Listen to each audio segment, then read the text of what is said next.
That might be actually running now. Brilliant. So are we going to cover off what we covered before?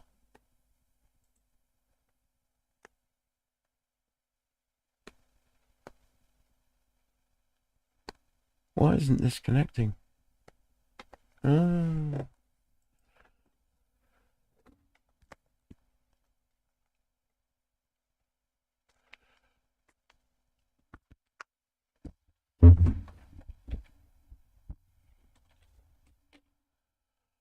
We'll try logging in.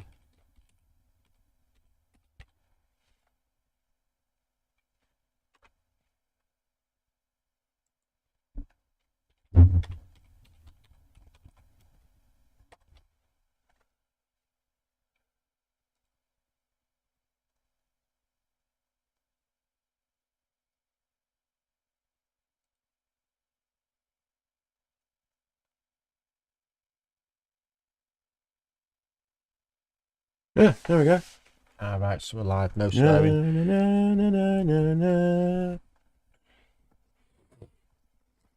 Na, na, na, na, na, na, na, na, na. We were having connection problems, but we managed to get around them because we had NordVPN paid advertisement. Yeah, I don't know. There we are. Look. We're streaming now, yeah. Right, so we better not say some of the terrible stuff. Are we going to go into the technical issues? Yeah. Is this the reboot, the Redux? I haven't streamed anything. Right, so this is a take in a long time. So this is why it's like a fail stream, really. Right, sorted. But now we're up and running. But you know, we can do a recap in that Harlequin was supposedly be here. He might join us in about 29 minutes. We've had issues. Harlequin's probably got issues. Who knows what's going on? He's literally thousands of miles away. Dun, dun, dun, dun, dun. But we're going to crack on. The show must go on, as they say. So I crossed off something for no reason. This is kind of take 2. But as far as you guys are concerned, well, I'm Zach, and this is Sam, or Captain Bad Touch, for all intents and purposes. Well, we're a respecter of the rank. Yeah. Are you introducing the? So the concept of the show is to bring in a whole chunk supposition. The mission statement. Our vision for the show. Vision's the new thing, isn't it? It is, yeah. You've got to have it. You've got to have some vision. Our vision for the show is to give you some other things to watch, so you don't just sort of like scroll through YouTube shorts. So like you might have a few other bits of media that you might just go and do instead. I'm going to say it would be utter foolishness and disingenuous to suggest that there wasn't somewhere you can watch all of these things somewhere on the internet and probably download them from too if you wanted to. Yeah. Okay, that's all I'm going to say. If you're good at Google Foo, you know, I mean, none of this stuff is all old. All my stuff is old as shit.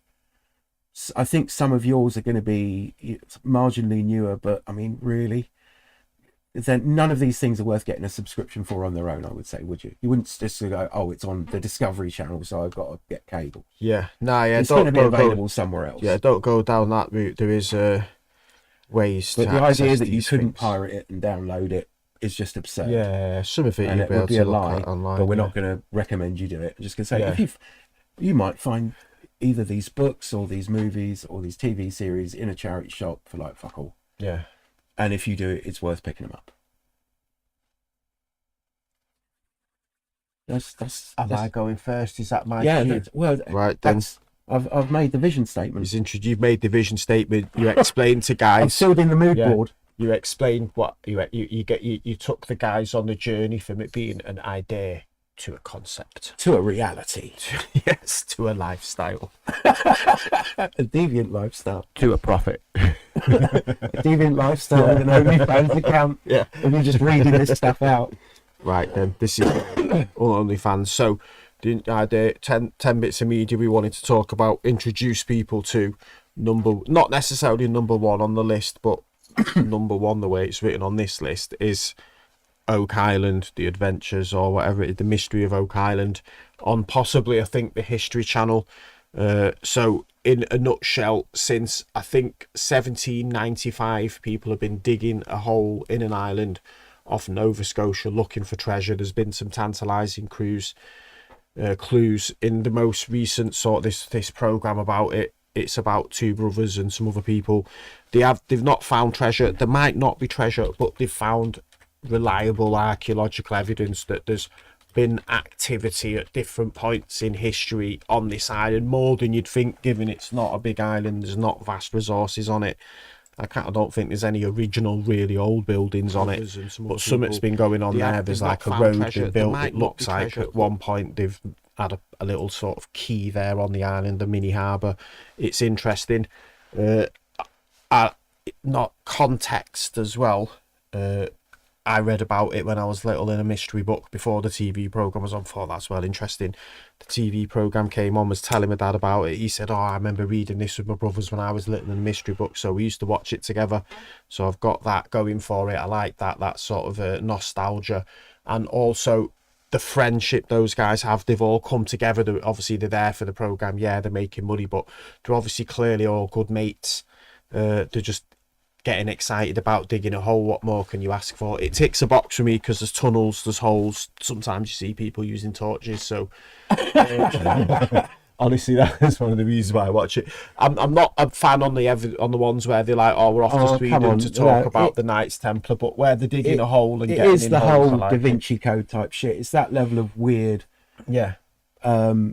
Possibly real. I mean, some historical stuff woven dubiously together to mean something else. Yeah, I don't buy into that side of it. I'll be honest, I don't. There is definitely something gone on the island. There might not be treasure, but something's gone on there that's interesting. Has at any point in the story, and then but everybody forgot about it for 100 years. Yeah. It's bollocks.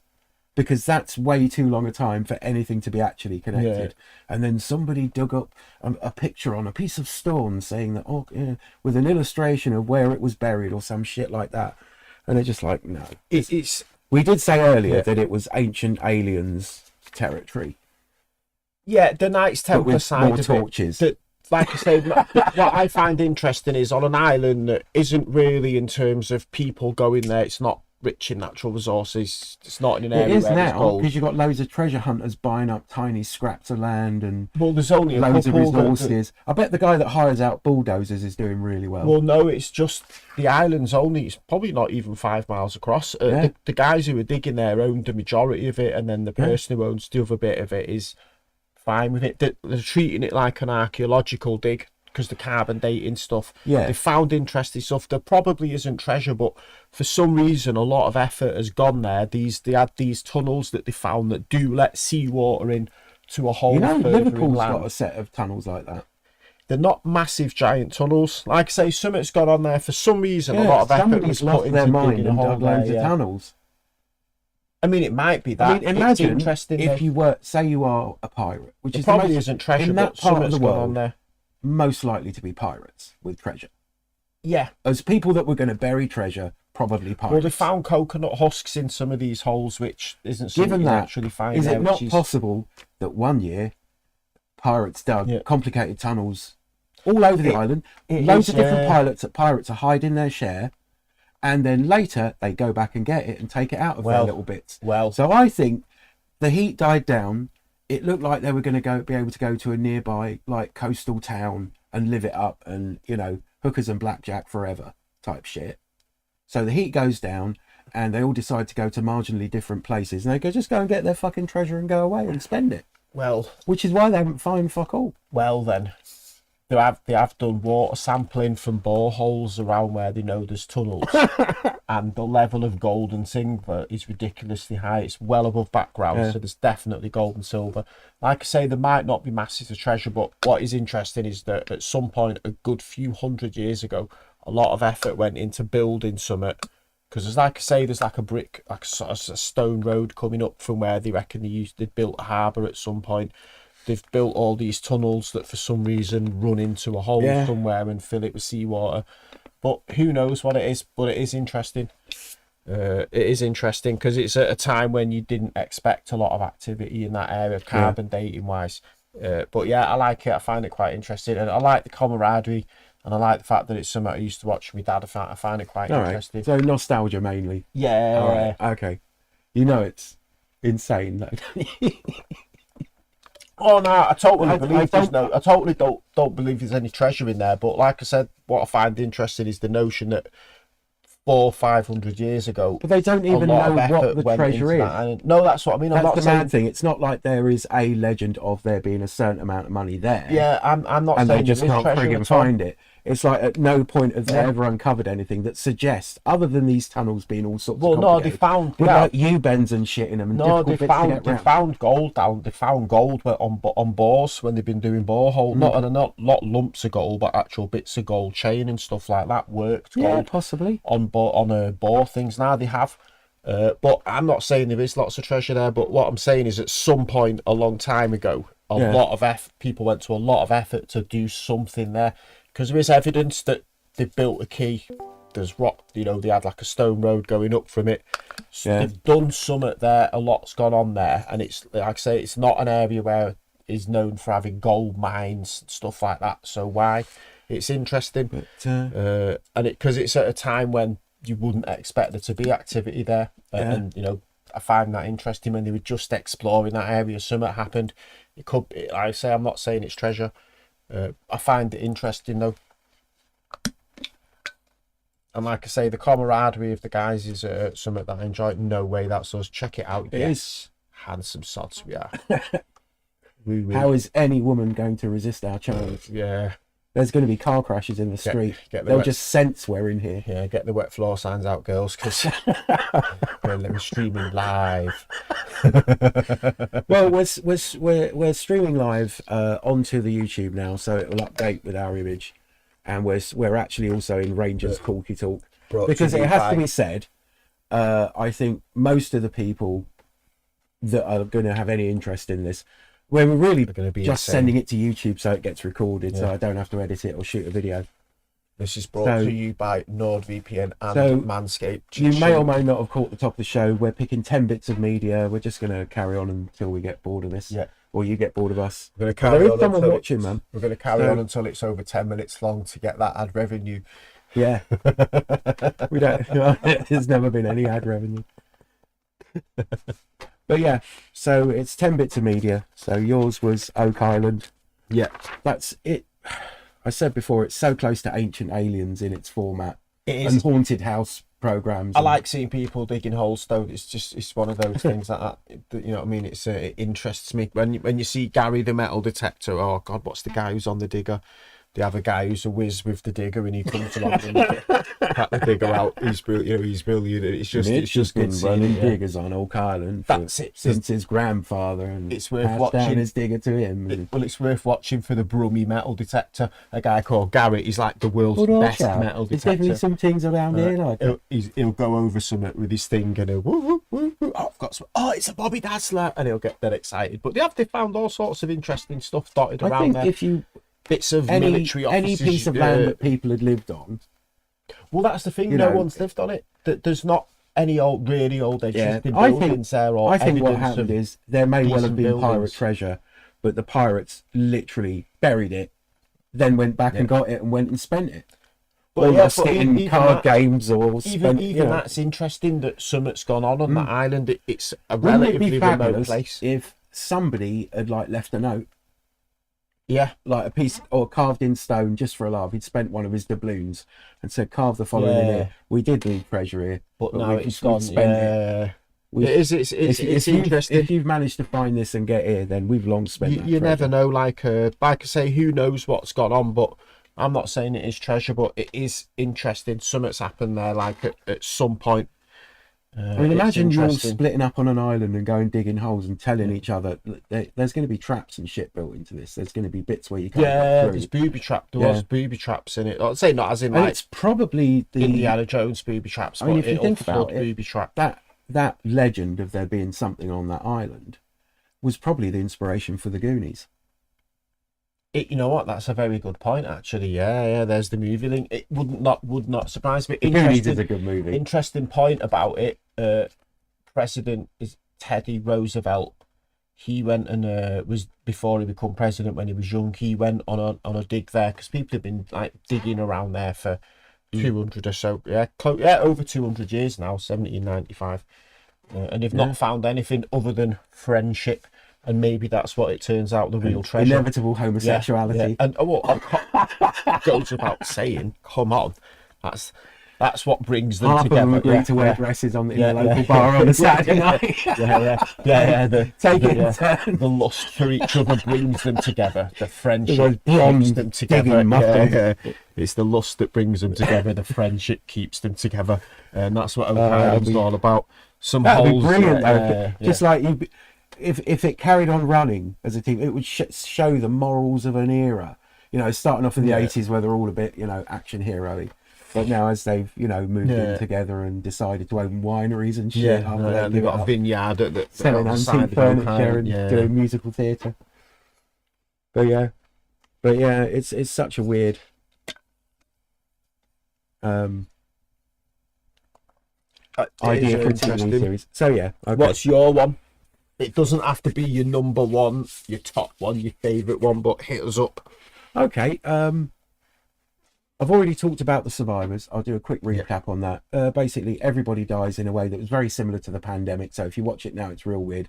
But it literally is about them surviving afterwards and trying to rebuild civilization.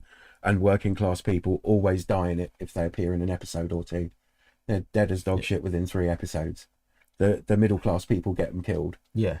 Because they're idiots. You said they go into detail, don't they? Think about what they do after. It's not about the whole it is all about what's going on. It's what they do. It's not just the physical survival. It's like, how do you organise people and get them to all work together? And you're going to get some people that are initially seem a bit useless. So it is about that. There's some really interesting philosophical questions go on, as well as the how the fuck are we going to manage? Anyway, that was the survivors. So what I'll talk about this time, to give you like a fresh piece of thing that we're not hashing over, but I did think the Oak Island one was an important inclusion. Yeah, pretty interesting. So I would go for Person of Interest. I don't think I've seen that. It's awesome. Okay, so the theory is there is an AI that the government has. The guy that built it made it so that it would only pick out imminent terrorist massive disasters. Like, the AI would listen to everything, every piece of radio chatter, see every email, look at every surveillance camera, all at once. And it would correlate patterns to stop terrorist attacks on American soil. But so that the government doesn't misuse it and just follow everybody, no matter what, whether they were terrorists or not, just keeping an eye on them. So, doing that sort of pre-crime type shit, trying to profile people.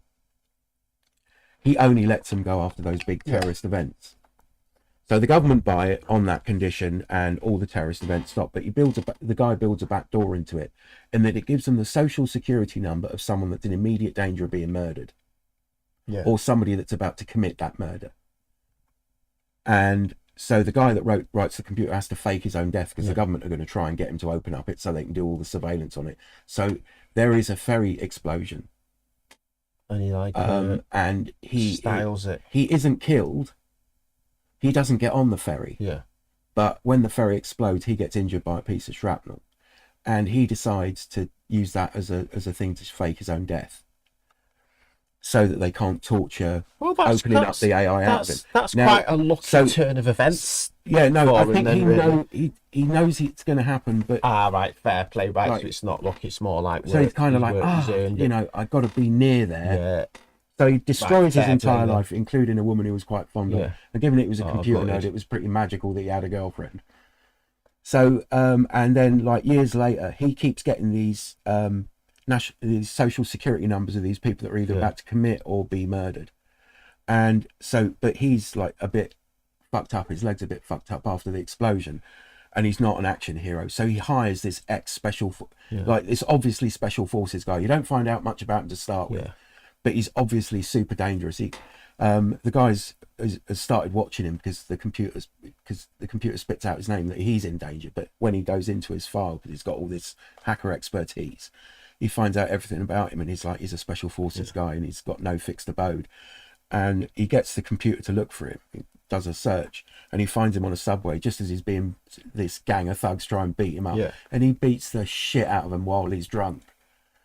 And the guy goes and bails him out. He goes, "I've got a job for you," and it follows them. Is it a series or a film? It's a series. Right, that's pretty. It sounds right. I'm surprised I've not seen it. And the stuff about the AI only becomes more interesting. The backstory of the AI getting more powerful and sorting other shit out is terrifying. Does it go off the rails and start? It goes a bit off reservation, Right. Because he knows it will. There's a few cutbacks of when he's designing the machine. Yeah. And he's going, what's happening is you see this surveillance footage of his partner walking into the lab, and one of the servers is on fire, and he's got like a fucking fire extinguisher and shit. And he goes, well, what happened there? He goes, it tried to kill me. It found out one of the servers was redundant to its needs in this room. He set it on fire by making it do, because in old days of mechanical hard drives, agitated the hard drives to make them catch fire, hoping the halon system would kick off and suffocate me. Because I was going to switch it off because it turned a bit nasty. And that was just in this room. Right, so like mad AI shit. Given how AI is in the news, that's why I mention it. Is there a camera above him then? Is that how it could? Well, wherever there is a camera, this thing's patched into it. Right. Well, in fairness, you could just like turn the lights off. Then again, night vision. It can. Yeah. Now it can do all kinds of shit. Yeah. He teaches it to play hide and seek with him in New York. And he goes, now come and find me. And he just goes, I suppose that's the problem with the AI. It's like, you're not just running it from like one computer, is it? Get all over the show. If it's looking at stuff all over the world, it's going to be able to like... And everything you're thinking of about this TV series right now... You're pretty screwed. ...is about 5% of what actually happens. It's fucking insane. It's really good. The other thing about it as well, it seems like it's got it all. It's got a lot of stuff about AI, and action. And it's probably spawned a few chat up lines in things like, you're my person of interest. Well, the fun thing about it is kind of PG, but not in a way you'd think. Yeah. People do die in it. Pretty PG for pretty close. The guy that's running the show doesn't want there to be a trail of bodies whenever they rescue someone or catch someone. Yeah. So this special forces dude is basically puts on a balaclava and just shoots people in the kneecap. But he only likes wearing these really nice suits. I thought he was shredded. Technically, so he becomes a legend in New York because loads of people get shot in the kneecaps and shit. Because that's how he takes people out all banged up or not actually killed, like badly beaten and shit. Because you know what? His arch enemy then's going to be someone with no legs because what's he going to do? Shoot him? Yeah. So I thoroughly recommend it. It only ever gets better. The characters they introduce. It's still really tense, and the story arc of the AI doing all kinds of mega crazy shit only gets stronger as when you get from series 1 to series 2 to series 3 to series 4, just ramps right up. It was so what did you watch it on? By J.J. Abrams. Yeah, what's it on? Remind me, JJ. What else did JJ? He did Star Trek and Star Wars. Yeah. It's like God, I'm shocking for that, knowing that sort of and thing. he did a thing called Fringe, which is also, if you get to watch that, that's nuts. And that's about people's hairlines. No, it's about fringe science. You know, like all the weird shit that the CIA got into, like hypnosis and I thought it was about haircuts. But it goes really off the deep end. All the wackiest scientific theories are tested out in Fringe, as if it's like an FBI thing. Yeah. Where they keep finding all this weird tech. And the only person that they know was there is a burned out, somewhat senile seeming scientist. And the only person that can talk to him that's also smart is his son that doesn't like his dad. Yeah. So they team them all up together and they solve all these paranormal crimes and shit. It's fucked up. Yeah. Fringe. What's that on? Are you throwing Fringe in? Is that you throwing like an extra one on your list? Yeah, that's a TV. He was going to put this on the list, but he wasn't too sure, so it sat on the Fringe. Okay, your turn. You pick something. We should have started the timer when I started talking about person of interest, really. Right, let's have a look now. Person of interest. What's my subject of interest? Oh, you know what? I'm going to talk about something here, and people in the UK might be familiar with this person's name and then relate to the book, maybe not. But for me, one of my pieces of media that I think is absolutely awesome and should be talked about is a book called The Fishing Detective by Julian Bailey. And he's a photographer, but also a keen angler, and he knows a lot about nature. And this book has got some great photography of fish, some from under the water, a lot of it from above the water, like, oh, the water's clear, let's take a picture. But it goes into a lot about fish behaviour, what fish are going to do at certain times of the day in certain environments, and fish location, and all sorts of diagrams to support the photos, and case studies as well. I got it years and years. When I say years ago, I've had that book probably now, believe it or not, I'm just turned 43. Yeah, I know what you're thinking, ladies, but unfortunately, yeah, I am 43. So I've had that book for 25 years. Is that right? Let me think about this now. It's too long ago. I've had that book too long to do the maths. Over 20 years. And I still like reading it, referring to it, looking at it, and everything that's in it's relevant. There's diagrams about where fish might sit at certain points in the currents of rivers and streams, and then where they go in lakes, depending on and also depending on what type of fish it is. It's just a very interesting, informative book. So yeah, The Fishing Detective by Julian Bailey. Pretty sure that's his name, or is it? No, it might be Julian Cunliffe. Julian someone. I should have looked at it before. I don't think there are too many books called The Fishing Detective. Yeah, there won't be too many books called The Fishing Detective. And don't get The Fishing Detective by Patricia Cornwell, because it's a terrible crime drama about a trawler man who's been murdered. No, there isn't a book called that, but if she does do it, copyright that reminded me of. There is a book called Fly Fishing by J.R. Hartley. Oh yeah, because it's about that advert, and it is about fly fishing. Yeah, it is a how to fly fishing, but it only got published because there was a fake book called Fly Fishing by J.R. Hartley. Now, back in the day when there wasn't any internet and you only had TV channels, there was such a thing, and people didn't have mobile phones. There was such a thing as telephone directories, and the Yellow Pages was the. Oh, they ran an advert, didn't they? Yeah, and they always had these weird little stories within the 30 seconds of the advert. So you've got this bloke, he's phoning around all these bookshops, and he's using the Yellow Pages like he should. Yeah. And he goes, I wonder if you've got a book. Yeah. Sort of like, it's Fly Fishing by J.R. Hartley. And you see bits of it. They do a montage of him phoning. And he finally gets down to the Lark's bookseller, and it's an antiquarian bookseller, and the bookseller goes, yes, I do believe I have one copy. And he goes, would you like me to reserve it for you? He goes, oh, yes. And he goes, your name, sir? And he goes, J.R. Hartley. And it's this heartwarming thing, like he'd written this book years ago, and he didn't have a copy of it, and he just wanted a copy of it. It wasn't like funny about it. So that's my fishing book story. And then they actually put out a book about fly fishing and made out it was by J.R. Hartley. We've got a third introducing. That sounds less interesting now. Third member of the podcast team today. Pudding. Is it Pudding? It is Pudding, isn't it? Pudding. Late. Well, they can see. As well as Harlequin being late. Both in the stream, late, which is what we're streaming, and in the Rangers chat. Yeah. So in the 3 people are watching. Interestingly, now Pudding's arrived. 2 people are watching. The number of people has gone up. Well, you can't see by it. 1, but the number of legs has gone up by people 4. Say, why has she got a pink collar on? It's like you can't see her on camera. She's a smudge. I'm not stroking my crotch. Advertisers monetize this because this is a cat I'm touching. You basically you're not practicing some kind of weird Kundalini tantric yoga. It is definitely a cat, I assure you. I'm not touching myself. I'm touching the penis only 6 inches from lap. The cat's trying to get comfortable.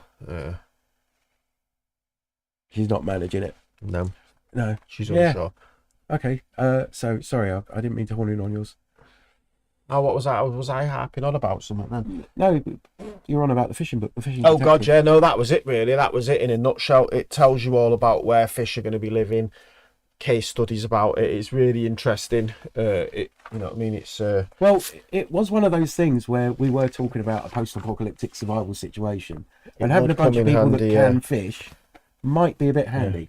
I have to say, it's not improved my. I don't know. It's improved my fishing because. I don't know. I'm not saying I've caught any monsters or I'm awesome at it, but yeah, it's I've been a valuable book to me, and I've like I say, I've got it all these years. I absolutely love it. Yeah. Right then. Shall I move on to one we're both going to agree on? Then? Yeah, come on, give us this the smutty number you were telling me about before the show. You've gone for a book, so I'll go for a book. The SAS Survival Guide by John Wiseman. Oh, sweet. Yes, I got that as well. Brilliant. Fantastic. This is going to be like a 2-for-1 in terms of enthusiasm for the item. No, I'm setting the timer for this. Fantastic. This is one you set the timer for. Yeah. To be honest, this this book. Yeah, I'm sorry. I've put a book on here that was influential to me in this respect, but actually thinking about it now you brought it up, this book probably had more of an earlier impact on me, or started the ball rolling. See, back in the very early 80s. Yeah, might have been 1980 in fact, or 1981, early 80s. Time before the word bushcraft. Prior to the Falklands War, one of the Blue Peter presenters went and interviewed John Wiseman. Yeah. Who had set himself up as like the UK's only survival expert. And because Blue Peter presenters used to do some mad shit. They probably still do. Yeah. Oh, yeah. They did crazy shit. They went from nothing to doing a parachute jump. The amount of coke they were doing, allegedly. They was all doing coke. Some of those things that they went off and did were mental. You'd need a little bump if you were going to jump out of an airplane. Allegedly. One of them went up Nelson's column with the last steeplejack. Yeah. On coke. Oh, Fred Dibner. Fred Dibner. He went up Nelson's column with Fred Dibner, and there's a big old overhang. Yeah. John Noakes did that. Yeah, and they filmed it in real time. They made sure he was tied to that fucking thing, but you could see it was still scary. And they did it for charity. I used to watch them Fred Dibner programs, and it gave me the willies sometimes, because the guy I'd be like, what the fuck, the guy's in 50 or something. And he's going up, big inverse overhangs in like central Manchester and shit. Just crazy in his mouth. Yeah. Like, that's a skill in itself. And he'd be like, and he not only go up this thing to make sure all the explosives, because he was an expert taking them down. Yeah. But he'd like, he'd get like 3/4 of the way up and then realise he'd forgotten his lunch and his flask of tea. So he'd go clambering all the way down and go and do it again. Absolutely fearless. Yeah. But yeah, so one of the Blue Peter presenters went and met up with John Wiseman, and literally just after that, once he became almost household name, Lofty Wiseman. Lofty Wiseman, yeah, man. I remember his book, like the little bill. The book was like a big square book that wouldn't fit on a shelf, and it was the bloke book for like about 10 years. Yeah. If you ever signed up for a book club, it was one of the books you could order. I've had it in different iterations. Mini Collins Gem one's a big square one. The best one is the Collins Gem one. Absolutely love it. Yeah, because you can take it out. However, the big one has got a few things that the Collins Gem doesn't have. So I would say, in a going forward way, I think the big one's got more about possible radiation poisoning and what to do about that. Yeah. And how to help animals and people give birth. There was a whole long thing about it, because that shit could happen, and you know that it's only you. Oh God, yeah, those postman were brilliant. And and you knew that you were never going to find yourself in any of these positions. It was like, should you find yourself in sub-Saharan Africa or a tropical rainforest, look out for these plants and use this knife. And it was the first time you looked at a mess tin and thought, I wonder how much survival gear I could put in one of them. I remember. And you'd look through some of the kit in there. You'd be like, and this is before you could just go on the internet. You'd be reading about stuff, thinking, oh, it's mentioned this thing. Yeah, where am I going to get a beta light or a machete? I can't just go on the internet and find one. Like, very few magazines out there, so you have to go to like your local town centre. You have to go to your nearest army surplus shop. There used to be more to have any chance of getting nearly have a look through. And stuff. You like could get that. about half of it in millets, like a compass and a mess tin, and a few other bits like that. Plastic bag. My bushcrafting I was into it at a time when I would have probably been too shy to go and try and buy an unlubricated condom from Boots. Yeah. I just used to get especially as in the 1980s. That's when they started to do that have safe sex thing, because HIV was a thing. Yeah. So there was a whole thing about buying. It's a cultural touchstone. That book. It is of its time. Man, yeah. There's so much stuff that you wouldn't do. Yes. But it is probably if you would speak to anybody that's into being like in America, it's kind of like going into the backwoods or going hiking long distances and fending for yourself. And in the UK, it's bushcrafters, because not hikers so much, because hikers don't really do that. But bushcrafters are the sort of people that will hike Hadrian's Wall and Wild Camp. And I bet if you came across anybody that's in a hammock and tarp setup, or has got a fairly like tiny tent but got all their shit dialed in, and they look like they can manage it, and they're hiking with it, they're going to be bushcrafters. And I bet you could stop anybody in the UK and say, have you ever read the SAS Survival Guide by Lofty Wiseman? Loads of them out and about with the back. Now, it isn't a bushcrafting book, but there isn't a Collins Gem bushcrafting book. It's an introduction. It's close to it. It's how a lot of people get introduced to it. It does give you a few mushrooms and stuff like that. That's probably one of the reasons I got into bushcraft. I bonded with my mate Dean over that. Yeah. And we were then looking at food for free. Now, at the time, Food for Free didn't have photographs in it. It had illustrations, and I was like... time before photographs were in books? No, it wasn't no books that had photographs. It was just that particular book only had illustrations. And I waited for like 2 years until they brought out one with photographs. Yeah. Because foraging shit for the first time. I've got a couple I've got a bigger one. Yeah. Which is quite nice to sit and look through at home, but then I've got a little pocket that was one. Your gateway drug though, Food for Free. Well, to be honest, for years, whenever I used to go bushcrafting, I'd have the SAS Survival Guide, the Lofty Wiseman, the Collins Mini Gem version, and the Mini Gem Food for Free. But yeah, it's meant... The mushrooms one is good as well. Yeah, funnily enough, yeah, that's that. I've had that. I used to have mushrooms. The trees one is surprisingly handy as well. It's only a little thin one. I've got a then again, it's too. Maybe I should save PDFs, because there's some trees, like a lot of the more common trees in the UK. But ask me to know what the different hornbeams and the different poplars are, apart from the obvious. The Collins Gem strong a little bit. So maybe I should get a little tree what you can use the bits on the trees for. Yeah, that's quite handy. Burns well, or good for carpentry, good for this, used in I've got an how to identify trees, but maybe I should make an effort this spring. The Collins Gem books. Most trees I can identify, but those odd ones you don't see that often. I'm always like, I wonder what that is, and it's embarrassing. Imagine being on a date and the bird says, "Oh, what's that tree up there, Zach?" And you're like, "Oh shit, I don't know." And even if she doesn't know, it's still going to be a thing. It's gone out into like 4 books now, but that's a red flag. Would it weigh about a pound, wouldn't it? Probably less. Yeah, but I mean the chunky ones. Yeah. I tell you one that I shouldn't mention, but in the UK, but it is a very interesting read. There is a book that's a little bit bigger than a Collins Gem called The Soldier's Pocket Book. Yeah. And that is you have to buy it in an old surplus place. But they do always have it. They do always have the up-to-date version of The Soldier's Pocket Book. And it just shows you, about a third of it shows you how the army goes on exercise. But it gives you a better idea of how the army's organised and how it's equipped. It will tell you what the army have got right now. It will tell, so you don't act like a dickhead and call a scout car a tank or some shit. But it is updated every year as the rank insignia changes, as the rules change. It's basically like every person that's thinking about joining the Army Cadets or something like that. It will take a lot of the mystery out of the British Army, really. Yeah. Like you kind of get an understanding of how it works. No secrets or anything, obviously, but there's that would be about £1. So if you were going and you're thinking survival shit only. Yeah, if you're going out and you need it as a prompt. Those Collins Gems book and the Soldier's Pocket book probably give you a good idea. You know what? Seeing as you've brought that, can I do another book? Because that'll kind of, it's going to become bushcraft heavy for the moment. But so it's mental you mentioned that, because actually, that book sort of introduced me a bit more to the idea. We didn't do 10 minutes on it. No way. Still got time on the clock. Close. I thought we.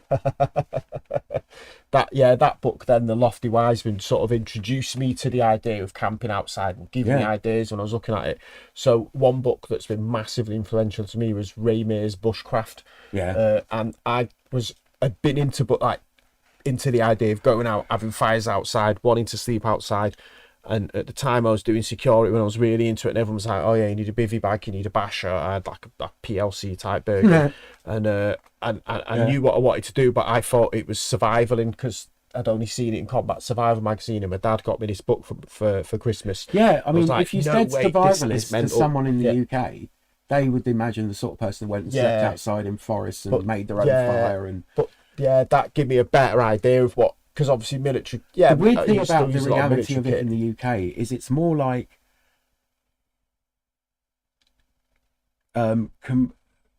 encapsulating all your possessions into one rucksack and just going out into the woods. And because it's the UK, the weather's not usually that great, so you get used to doing it in the rain. And once you've done it in the rain, you think, "Oh, I'll do it in the winter," and you get some snow. Snow camping's amazing. Yeah, camping in the snow is absolutely. If I've done twice camping outside in the snow. Yeah. But yeah, that book taught me all sorts. A few knots in it that I still use today. Handline fishing, the notion of getting a little tiny telescopic rod, even though I've fished a lot before. Yeah. Always normally like coarse fish. It was kind of, and bushcrafting sort of took off after that a little bit. Yeah, it showed me that you didn't need a combat knife to go bushcrafting, because his was totally different than a combat knife. But that thing where a small percentage of people did take it up. Yeah. I don't think it was ever a fad because a lot of people liked watching the programs and then never going outside, basically. That was like 99% of his audience. I started a YouTube channel because of Ray Mears' TV series about bushcraft. Because I was watch it, trying to learn how to do something, and they cut away. They wouldn't show you him actually doing the thing because they knew it's far more entertaining to go, and Ray can do this, you know, build shelter. And you're like, that's not having built a shelter. And then when he started to light fires with birch bark, I suppose they had to go for the highlights in his show, though. And again, and I could not see him do it. His DVDs were good because the outtake bits and the extras he showed but you on how TV, how to do it. They actually didn't show you how to do stuff. So the very first do extras, Rangers Tube stuff on the Rangers YouTube channel is me going out and going, right, hammock, tarp, check. That definitely is the way to do it. You're not sleeping on the ground. You're not getting slugs crawl all over you or creepy crawlies all that much. You've got a mozzie net. It's actually a lot more comfortable than sleeping on uneven ground or in the woods. Okay, I can sleep out here now. And then it was like, okay, light fire with birch bark and a fire steel. Changed my whole sort of... And you just get into it. And I realised that I got the fire steel. I obviously got a load of birch bark. Even collected some before I went for the first time. So I had some, so I knew it was dry. Got it all set up. And had to learn through like basically a process of elimination, you know, pull the fire steel back away from the blade. When you first got into bushcraft, the idea was sleeping powderize some of the birch bark inside the thing with your knife, so there's plenty of it to catch, to get that first spark to take, and then pull the thing away so that basically the knife is nearly in, or the scraper press your flint right next to the powdered birch bark everywhere. And you pull, and make sure you got all the other shit ready because it's only going to burn for a very short time. So all your other tinder and like fire extenders and tiny twigs and up to your sticks, and then to something a bit more substantial that you can actually cook on, that you've prepped with your shiny new saw and axe. And you do the whole thing. And then it just annoyed me that would have only taken about, hey, look. Getting peeps joint Christmas lights. Iron Angel from the Christmas tree. Hey, so you're live if you say anything. I don't know if you've got your mic switched off. Yeah. Iron Angel's in the stream, and you'll be aware of the lag between Discord and YouTube, which is quite astonishing. So if you are watching it on YouTube as well, you might want to turn off the volume because you'll just get out of sync us talking about different stuff. If you're watching it on Patreon, I think we can group that up onto formative bushcraft books. That's one of the best. I think we went well over the 10 minutes when we started going off the but that book, I think the very first one, and the one that you feel a bit guilty of later, because it is a bit corny. Even for its time, it is a bit sort of like macho man. It was that sort of book to own, the SAS Survival Guide. Yeah. So, but bushcraft kind of resets it into more of a reality. Now that's not to say before bushcraft it had that sort of a Michael Ryan sort of the image only about place it, you can really afford to do bushcraft anyway is probably the UK, because there aren't too many dangerous creatures that are going to come and make your life. Yeah, some parts of France and Spain. It's if you're somewhere where there's coyotes, wolves, bears, snakes, spiders, scorpions, then that's another level of magnitude. Yeah, lions, tigers, bears. If you're a Brazilian dude that goes camping in the Amazon rainforest. Yeah, you're gonna need a John Travolta. You get like an extra pip or some shit. Yeah. Bushcraft in the UK. There was a famous guy called, I can't remember, Mad Dog 66 or Mad Dog 2020, Mad Dog 4040. He was a guy. Sounds like a whiskey. He actually commented on one of my. Yeah. He was like an early. Sounds like a name celebrity. For a good whiskey, that. And he used to make his own knives out of like reciprocating saw blades and all sorts of shit. Make his own cookeries out of cuts of leaf springs and make sheaths from. There's like all rounder, like well into his knives type dude. Also known as Maddox, I think. And he actually commented on one of my early YouTube videos, and he went, "The only thing you need in the UK in your survival kit is a £20 note." Yeah. You know. It's sort of like walk to road. Walk along road until you come to phone box. Phone for taxi. Get taxi to take you to pub. Drink beer at pub. There's very few places in the UK where you're going to die of dehydration because there's nothing. But I mean, basically, if you go missing in America, toodaloo, we're not finding you. Oh yeah, you're going to get eaten alive by animals. If you don't think America's a big place, I could lead into one of the movies every I mean, you can die on the hills in I've the got a UK movie if the link. weather's bad and you're not equipped. You can. If you ever think you can bushcraft in America, It's not easy. watch Rambo. Bushcraft in America, watch Rambo. If you're an English person and you do bushcrafting in the UK, and you want something to remind you that America's a pretty terrifying place, watch Rambo. Watch Rambo. When he pops off into the woods in America, you're Rambo, like, damn, that's not like anything we've got here. Yeah, that's forever. You know what, they have to call out the National Guard. I'm jealous. I'm jealous though. Think how brilliant it'd be. The best we could hope for, like, say, let's take the Forest of Galloway, for instance. Yeah, it's a big forest. It's all the same. It's man-made, but and you could walk through it in less than a day. In America, there's genuinely places where we could put a rucksack on our backs and walk for days through just natural forest. Yeah, the Appalachian Trail. Yeah, they reckon you should take you could take up to a year doing that. I watch certain films and you just see like these panoramic shots of the forests and the wilderness, and I think, bloody hell, man. Sometimes. Okay, so we're joined because I know. So the gentleman in the top left-hand corner, a Cyan Angel. The weird squiggle is Digital Whiskey, who's just joined us. Brilliant. Hello, Iron Angel and Digital Whiskey.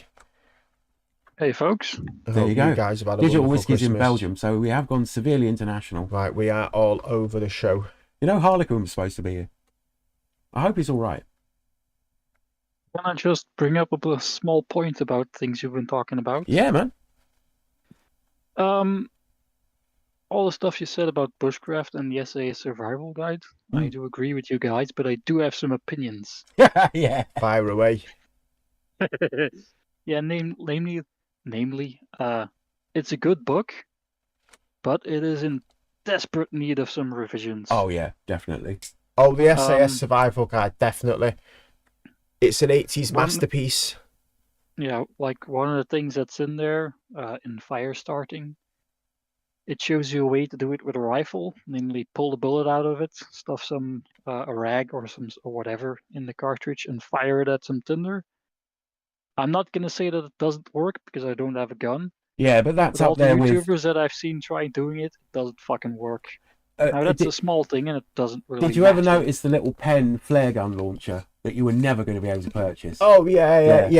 Okay. The survival kit. There's a bit there that says fire a flare into tinder in order to start a fire. Yeah, and the pull a bullet apart to get the primer out to light the fire. Yeah. Even as a kid, I used to think that's unlikely. You can get those things on the internet.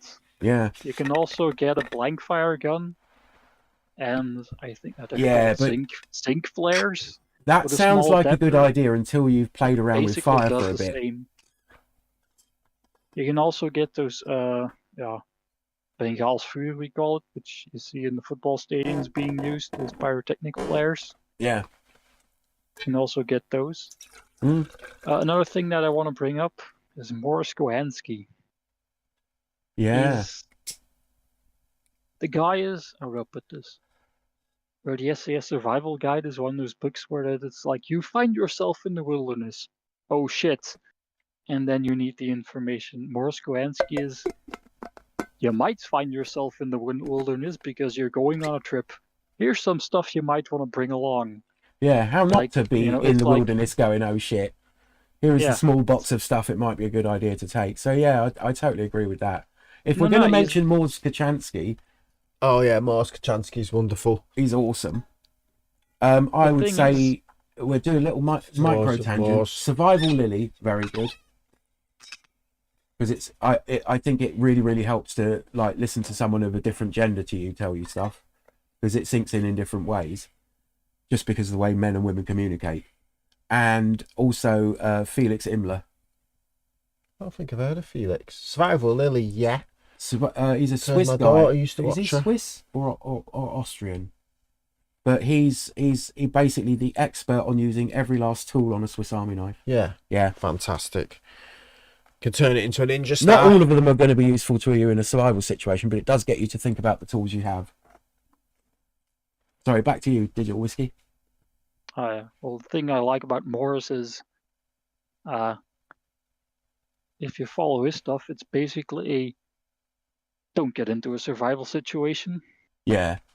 Which is, it's the same with the bushcrafters. If you, for example, go to the subreddit of bushcraft, it's sorry to say this, but there's a bunch of fucking retards and city folks going, look, I bought a $5,000 axe and knife.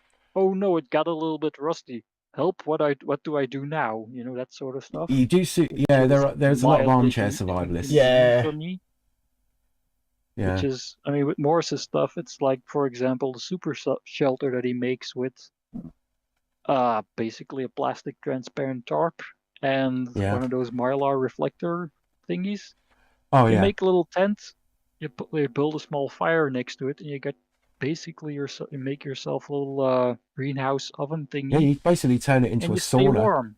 Yeah. And don't die. Yeah. It's one of those things where that you don't need to know how to make 50 different shelters with a tarp. You don't need to know 5,000 different knots. You don't need to know how to make an A-frame. You don't need an axe, just a knife, a small saw, some rope, a bit of plastic, and you're good. Yeah. And like bring a metal water flask and a metal cup to boil yourself some water, and you're good. Yeah. Probably throw in some Dave Canterbury as well. I think one sort of good thing about all those type of books is that it gives people an introduction to that sort of thing and pops an interest. I didn't know anyone who liked bushcraft before I got into it, and I think those sort of books were. I think the bushcrafting thing's a real skill, which is why you generally get on with bushcrafters. It takes a person like everybody looks at it. You've definitely got to like nature. If you sit two stranger bushcrafters down opposite each other, and give them a beer each, you'll come up with a new way to do something each. You always come away with a new bit to try out next time. Even if they have sort of opposing bushcraft, some might be hammock campers, some might be tent campers, some might be natural shelter. One thing you'll all have in common is your love of nature. Yeah, that's the one thing you'll strike a chord on. Yeah, regardless of new plants and regardless of how they prefer to sleep. Yeah, you notice a lot more shelter. If you bushcraft somewhere, you see a lot more wildlife. Yeah, like yesterday, fallow deer. Yeah, exactly. We wouldn't have seen that if we weren't out and about.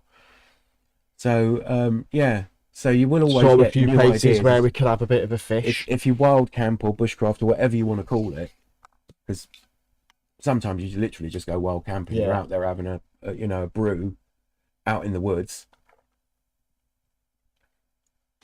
That's Iron Angel's cat.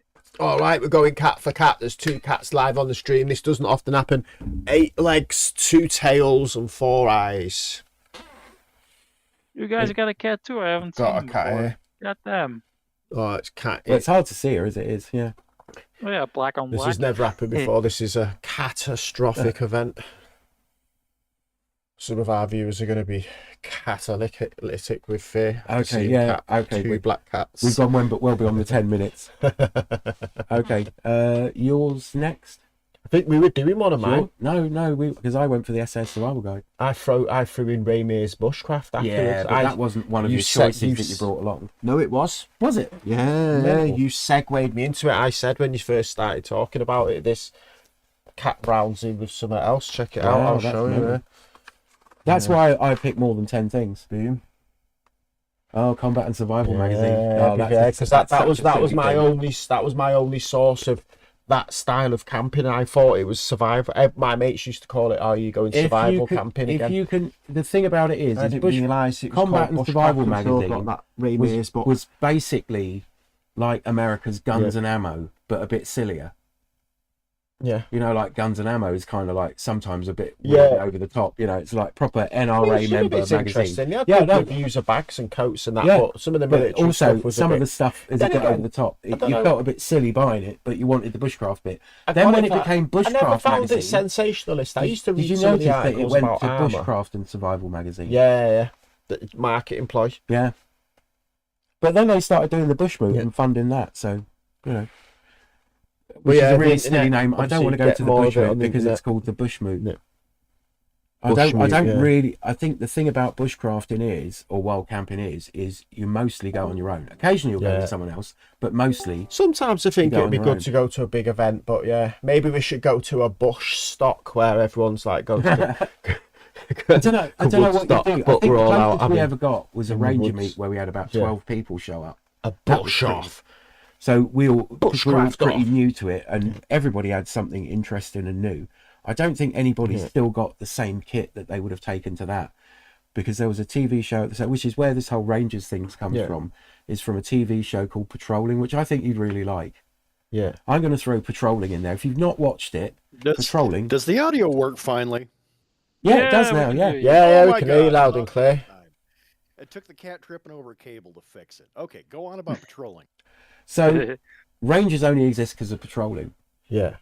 Because this guy called Sean Kennedy did a semi-serious, very semi-serious take on surviving modern life in the 80s. In the 2000s. But 1990s, I think. Yeah. Just when broadband came in. In fairness, surviving when in the broadband 1990s first started, there was no YouTube. Not really. Before, in So pre-YouTube, there was a program called Broadband Winamp. life was an easy time. Yeah, and as soon as you got broadband, the only thing that you could stream video on was Winamp. Yeah. Because it was compressed so much. It's like 4 megapixels. It was really low quality.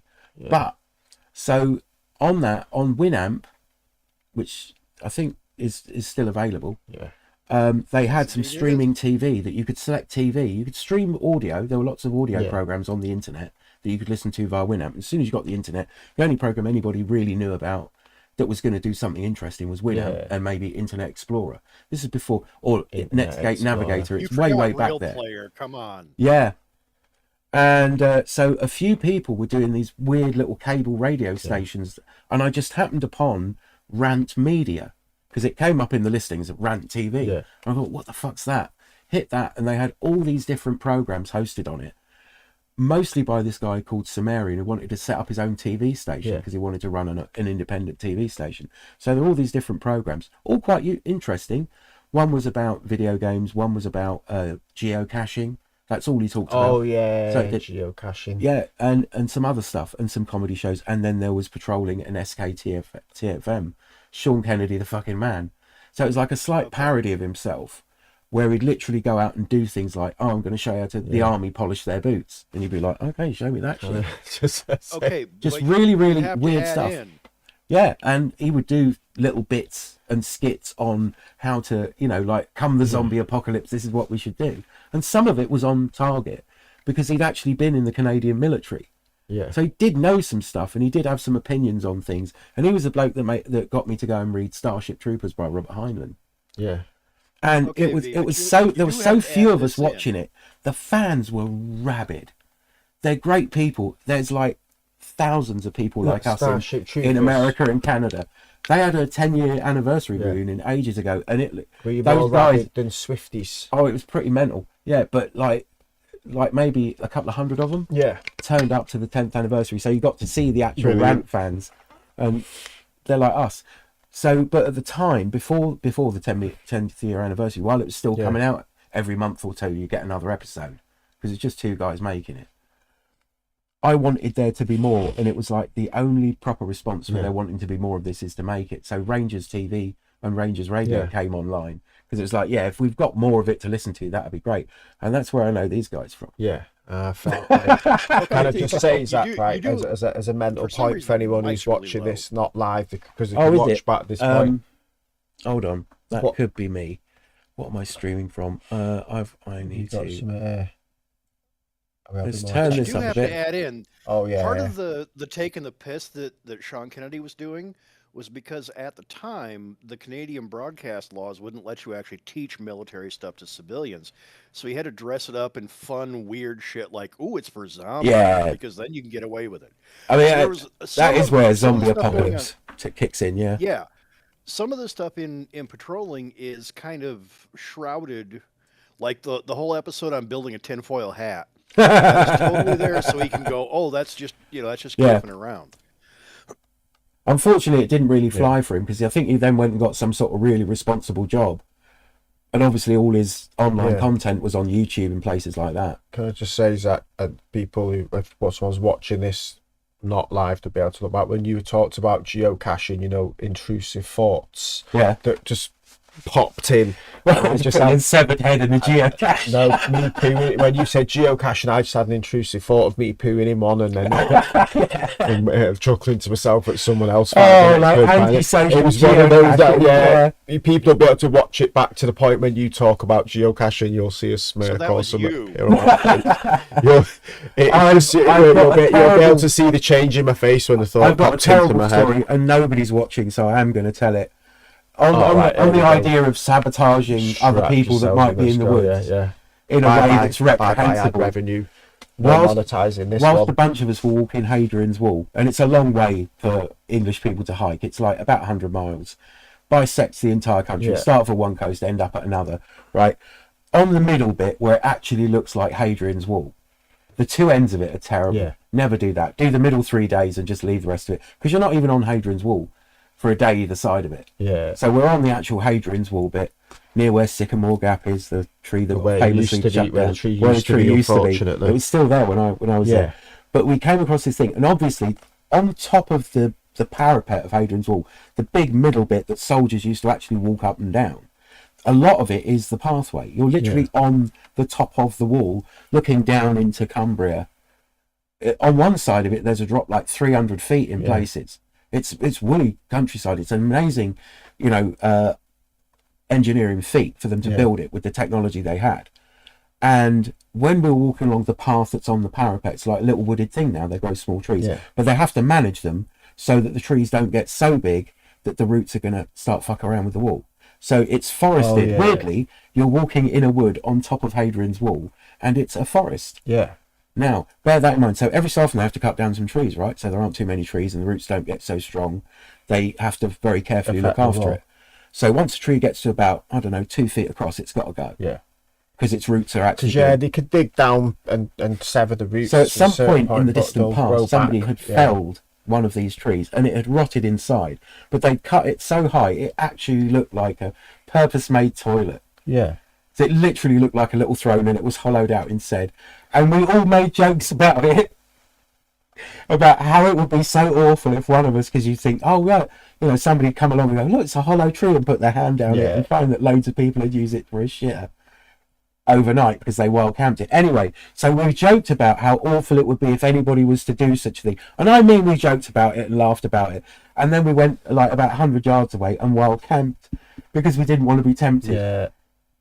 To do something. Anyway, we're packing all our stuff down, and Dean packs all his stuff down pretty quick. He packs down a lot faster than you've camped Dean. Yeah. So he's like packed down. Yeah, he's efficient. And so I'm just finishing off packing mine, and he comes running. He's wandered off down the path. He said, "I just want to go and have a look at it, all the bits that we saw." And you've got another 5 minutes, but I'm just going to have a bit of a wander, maybe phone his girlfriend type thing. And he came running back, and he said, "We've got to go." He's like, "You've got to pick up your pack, we've got to move, we've got to start walking really quick." And what he'd done is he'd taken a shit, the urge had come up, he'd actually taken a shit in this trunk.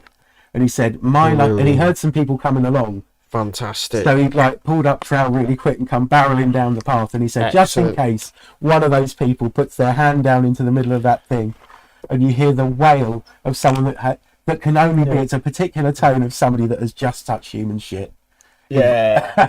Oh, no, the horror. Warm to those who does that? And then around. He said, that's what he said. Yeah. He said, I think there might have still been steam coming out. So, that's right.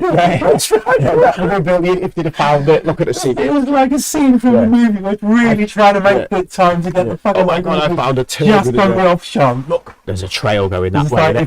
If we hear the howling from the woods, we're too close. Yeah. We're way too close to these people. They're going to know it was us because it was. Yeah, they're going to see the steam and see us running off in the background. It's so hard to run when you've got a heavy pack on. No, it's entirely on them if they did. Yeah. We just thought, that's the most. I've never done anything so irresponsible in the woods since. Brilliant. If I even see a piece of litter, or I am actually going to dig a cat hole, what makes me dig a proper deep cat hole is the thought of some poor dog coming across it. Yeah, I wouldn't like to get and them coming across it warm. I always think that dog. If I'm camping in an area where it looks like someone else has made camp. There's a disturbance in the earth over there. I wonder what... Oh, no! No. Steam. got it all in his hands. It's in his eyes. Oh, wait a second. Anyway. Actually. Yeah. This is where my mom would go. Did you learn something today? Yeah. Yeah. The more you know. Yeah. That's a valuable lesson. Come on. Yeah. So, were you covering off a book then? We covered off the Ray Mears bushcraft book. I think it was the whole, wild camping and Ray Mears being a bit more responsible. That. Yeah. But Then also, I'm only doing 10 Maurice minutes with that Kachansky, one. because he was very big on look around you. If you're really screwed, other people's rubbish is basically going to be your best friend. And that stopped me being quite so annoyed when you find like a few beer cans and you think, you know what? If shit goes sideways, I will actually be pretty glad to find the odd beer can out here, or a piece of glass, or a beer bottle, or something. And it's like that could mean for me that could be the difference between life and death. Yeah. Like extra resources. It made you look at stones and go, yeah, I know what I'm looking at when I want the stone to use as a hammer to chip glass, or to break another stone. Oh, you know what? If you found some sandstone, now you can keep all your shit sharp. Take a little bit of that. Just little bits like that. You can make an awful lot of stuff out of very little. Yeah. If people leave a little bit of litter. And that's what I liked about Moors. That's what bushcraft has changed very slightly. They didn't say now litter the shit out of the world. They always emphasise leaving going to make all the difference. They always emphasise leaving it as you find it, rather than leaving a dump. So, like, if you did find a beer bottle and you made something out of it, you'd probably take the rest of the beer bottle home with you and dispose of it. I think that denotes the difference between someone who's going bushcrafting and someone who's just gone out camping for the night. Someone who's gone out bushcrafting and tidied up after themselves and left it as they found it is bushcrafting, and someone who's just gone out in the UK generally, have you noticed that people have spotted us when we've been in hammocks? Yeah. And because we're in hammocks and it's all kind of camouflaged and the site's pretty tidy and like there's a pile I think they don't. They're like, they're not just here in a bright coloured disposable tent drinking beers and being irresponsible. They're two very different looks on a campsite. Probably been somewhat intimidated by the smell of testosterone in the air emanating from us as well. That's probably had some bearing on the decision for them to look from afar. It's always a good idea if you're doing that is to oil yourself down while you're cutting wood, bare chested with an oil chest, especially if you haven't got abs. If you've got a dad bod, like an oiled dad bod in the woods with an axe. The times when nobody wants to come any closer. The times when they came across us. If you really want to scare the hell out of somebody, set up a wild camp at a music festival. Because, like, after the music festival's here, we've got Electric Forest that's just up the street here.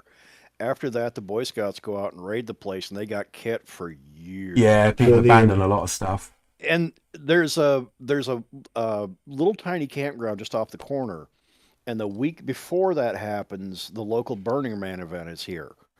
And so a few people stay over, but they're like literally wild camped just off the edge of the music festival. And the music festival people come in and they're walking by going, "How do you live here? You don't have a flat screen TV." Oh yeah. I actually met some good friends of mine. Scares them. In my early wild camping career like that, because they were actually moving pretty quiet through the woods, and I was in my hammock and there was a ledge, just a side of the hill that just ended in a cliff, my end of it, that came down to some trees on another little ledge. That's where I was wild camping because there were enough trees to put up hammocks, and it was relatively flat, and it was hard to get to. You literally had to scramble up this really steep hill to see that there was another ledge up here. Yet above that there was another ledge, and I was in my hammock and I was aware of them being like on the ledge above me, like in a kind of almost like an old cowboy and Indian movie, like the Indians come and line up along the skyline basically to make their numbers look bigger. And I heard them talking, and it was like, all right. And they were looking down, and you could hear that they were talking about, that dude's like proper wild camping. Yeah. He is. Look, check it out. He's got like a fire pit and hammock and tarp. Oh, fucking hell. Proper Ray Mears and that. And then they just went back off into the woods. Now, unbeknownst to them, they were camping on the campsite where I knew the guys that ran the campsite. And I went over for a cup of tea quite a lot. A cup of coffee and shit. Took over biscuits and shit. We used to sit around and chinwag before and after I went wild camping. And they were camping on that field. And they went up to the guy. And these guys stood out. They were living in a proper Native American teepee. Yeah. It was like 20 feet high. It was fucking enormous. You can't miss that. like 8 meters across inside. It was massive. Their whole family lived in it. They had a Land Rover and a fucking teepee. Yeah. And because they had a teepee, I said hello to them one more. They saw me go camping Permanently lived in it. and I built a whole like little village out of my backpack on the campsite when I was just camping on the campsite. They permanently lived in it though. Yeah. Right, all year round. And so I'd gone camping and then decided to go wild camping in those woods, and that's when these guys had seen me. They went back onto the field, had a chat with John and Debbie on the field, because John and Debbie draw a lot of attention because they live in a giant fucking teepee. Yeah. And they'll get on with people really easily, as long as they're respectful, and these guys clearly were. And they were having what did they think you were Ralmoting it at first? No, it was like they said to John and Debbie, "There's a guy out there, kept out like reindeer's camouflage tarp. Have you ever seen anything like it?" Oh my god! And they just went, "Yeah, that's Zach. He'll be down in about, I should imagine half an hour. If you want to meet him and chat to him, he'll be the chap huffing and puffing across the field with a giant backpack on, having packed all his shit down." Yeah, brilliant. And that's how I met them. Right, so they didn't think you was maybe they did initially until the people said that Zach. Like their whole family was into it. Yeah. You'll spot bushcrafters. Bushcraft knows when bushcraft. and then I lived on the same campsite. That's the one I moved to. I've never actually seen anyone out when chatting with some regulars, and some people went past me, and I looked at their packs because they looked like really sensible packs. Yeah. And sticking out the top was a Gransfors Brooks axe. And I went, I'm going to give those people 15 minutes to set up their shit. They'll have all their stuff set up if they're camping. Oh yeah, if you in 15 minutes flat. If you see someone with a Gransfors Brooks, and I wandered up the field, and sure enough, 15 minutes later, all their stuff was on there to brew on. Yeah. And I said, hi. And I couldn't help but notice your axe. I've never been out bushcrafting and seen anyone else bushcrafting. Never. But some of it is I intentionally choose places where I think I'm well, that's bushcrafting, isn't it? Less likely most of it is about getting a bit of alone time. Just a bit of thinking time. But sometimes you go with people, and I'm fortunate enough to know a few people that can do it. So occasionally I get to bushcraft. Would you? Let's say you're out bushcrafting in the middle of the night. Let's say you're in Galloway, you're part way round Rye car, you think you're tucked out, you're got your shelter up, gone to get some water, and you think, someone's bushcrafting over there. Would you go over? And they look legit, they weren't drinking. They look like, you look having a look. Yeah, it they look depends like what they're drinking.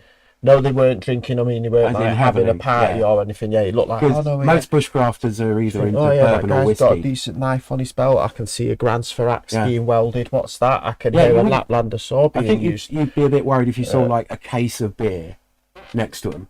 Although I've known some of the people that are a case of beer when they go bushcrafting, that have been pretty entertaining and interesting. But there'll always be a hip flask. But let's say you something good.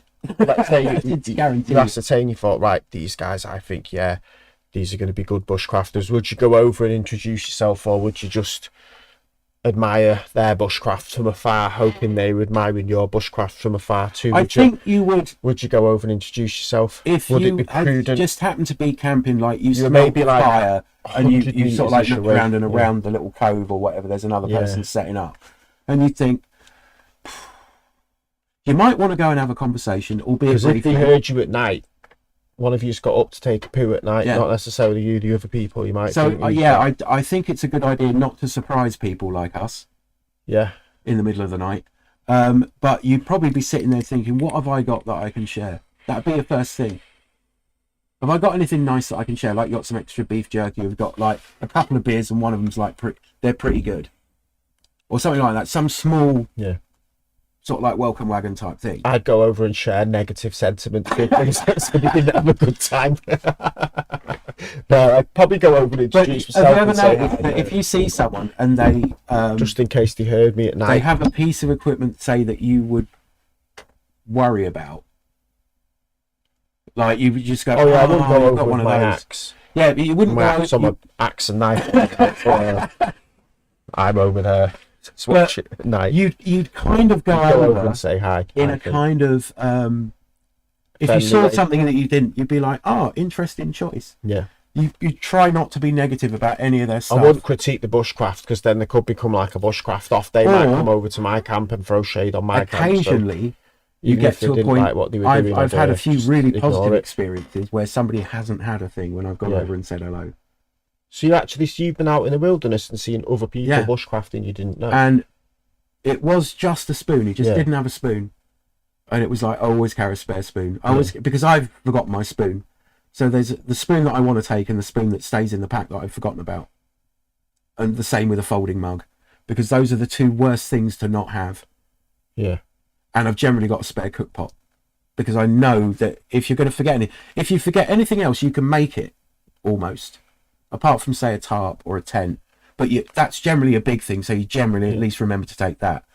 But I think if you've forgotten something that's a quality of life item, yeah, or you've run out of water and the other person's got some, it's just like you just like no. That's only happened once with a stranger.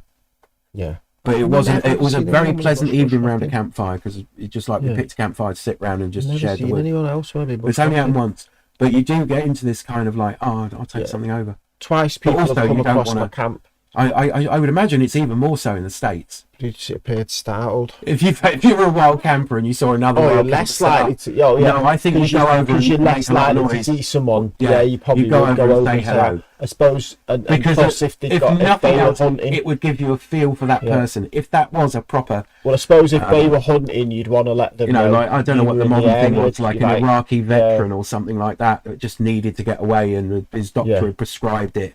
And he showed you his like tranquilizers and shit. I was thinking more that if they were out there hunting, you'd probably think, actually, I should let them know I'm in the area. I might be going around getting firewood, and they might think, it's that game. But also, you want to know what sort of person that is, and that you want them to know you're there. Yeah. So I would imagine in America, it's a definite. Well, the bigger fact in America is, is this poor bastard homeless, and this is the only option he's got. Because occasionally you'll run into somebody you think is wild camping, and it's a vet that's like, I got nowhere else to be. Yeah. Again, watch Rambo. Yeah. Yeah. And if that's the case, I'm going to help him out, unless he's some Trump idiot. I think if you do this to yourself, so get fucked. I think hobos were a very different breed and were a very big part of American culture for a long, long time.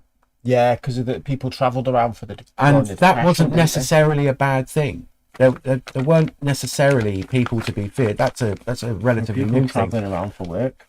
But or travelling around for work, or didn't have any choice. I knew one kid who was just like really skint and decided that he'd rather save up his money from doing a really shitty job that he hated and then travel as far as he could on the money that he'd saved. So he was kind of being a professional hobo, because obviously he wasn't necessarily going to get to stay in campsites every night. And it just so happened that because it was a stupid amount of money, I think if you bought a particular stove, you got a free crappy 2-man tent. Yeah. And as he turned up, he put up his tent and he got a rip in it. Like he crashed him. I was living in a massive bell tent at the time. He crashed in my bell tent because his tent was a goner. And I remembered that I had this like brand new tent that had come free with my stove that I was never going to put up. And I just went, there you go, dude. Yeah. Just gave him like this. I said, it's about as good as the one that you brought with you. It's not fantastic. Way to do it. Yep. And it was just, I'd never seen anybody so pleased. It's like there's total serendipity. Like if his shit was going to go sideways, he was literally in front of me when it happened. I'd never met anyone out with him. He was a really interesting kid. He was only about 19. I've seen people walking around, but never mind. I was around looking like nearly 40 at the time, and it was just like this older. It was weird being a grown up helping someone out. It's probably the only time I felt like a grown up, really. Where it was just like, oh right, wouldn't you be glad if like it was your kid and somebody just helped him out like that? You said, oh well, that's going to be an adventure. Off your trot. Keep in touch, phone home regularly, here's an extra 20 quid. Sounds like a thing. You'd want to think that people would help. People did. He said it's amazing. Yeah. Because I'm on my own, and he was like only a little guy. He was like quite slender, and he was just sort of like, doing what he was doing to get by. And he was a really interesting kid. I was just thought, wow, good on you. Hope everybody helps you out. No, it's nothing. I thought somebody would be sarcastic. You run into people in the States doing that sometimes too. Once in a while, you're not so much here, but like Appalachian Trail, you run into people that were like, I just decided to bugger off for 2 years. Yeah, I'm gonna hike the trail. I'm gonna hike trail all the way to one end and then all the way back.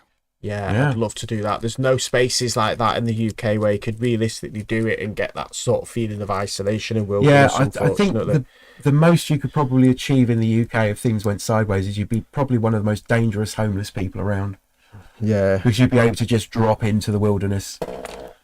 I mean, you've seen where I go wild camping near me. You'd have to go up in the north of Scotland to be able to do it. No, seriously, urban Manchester.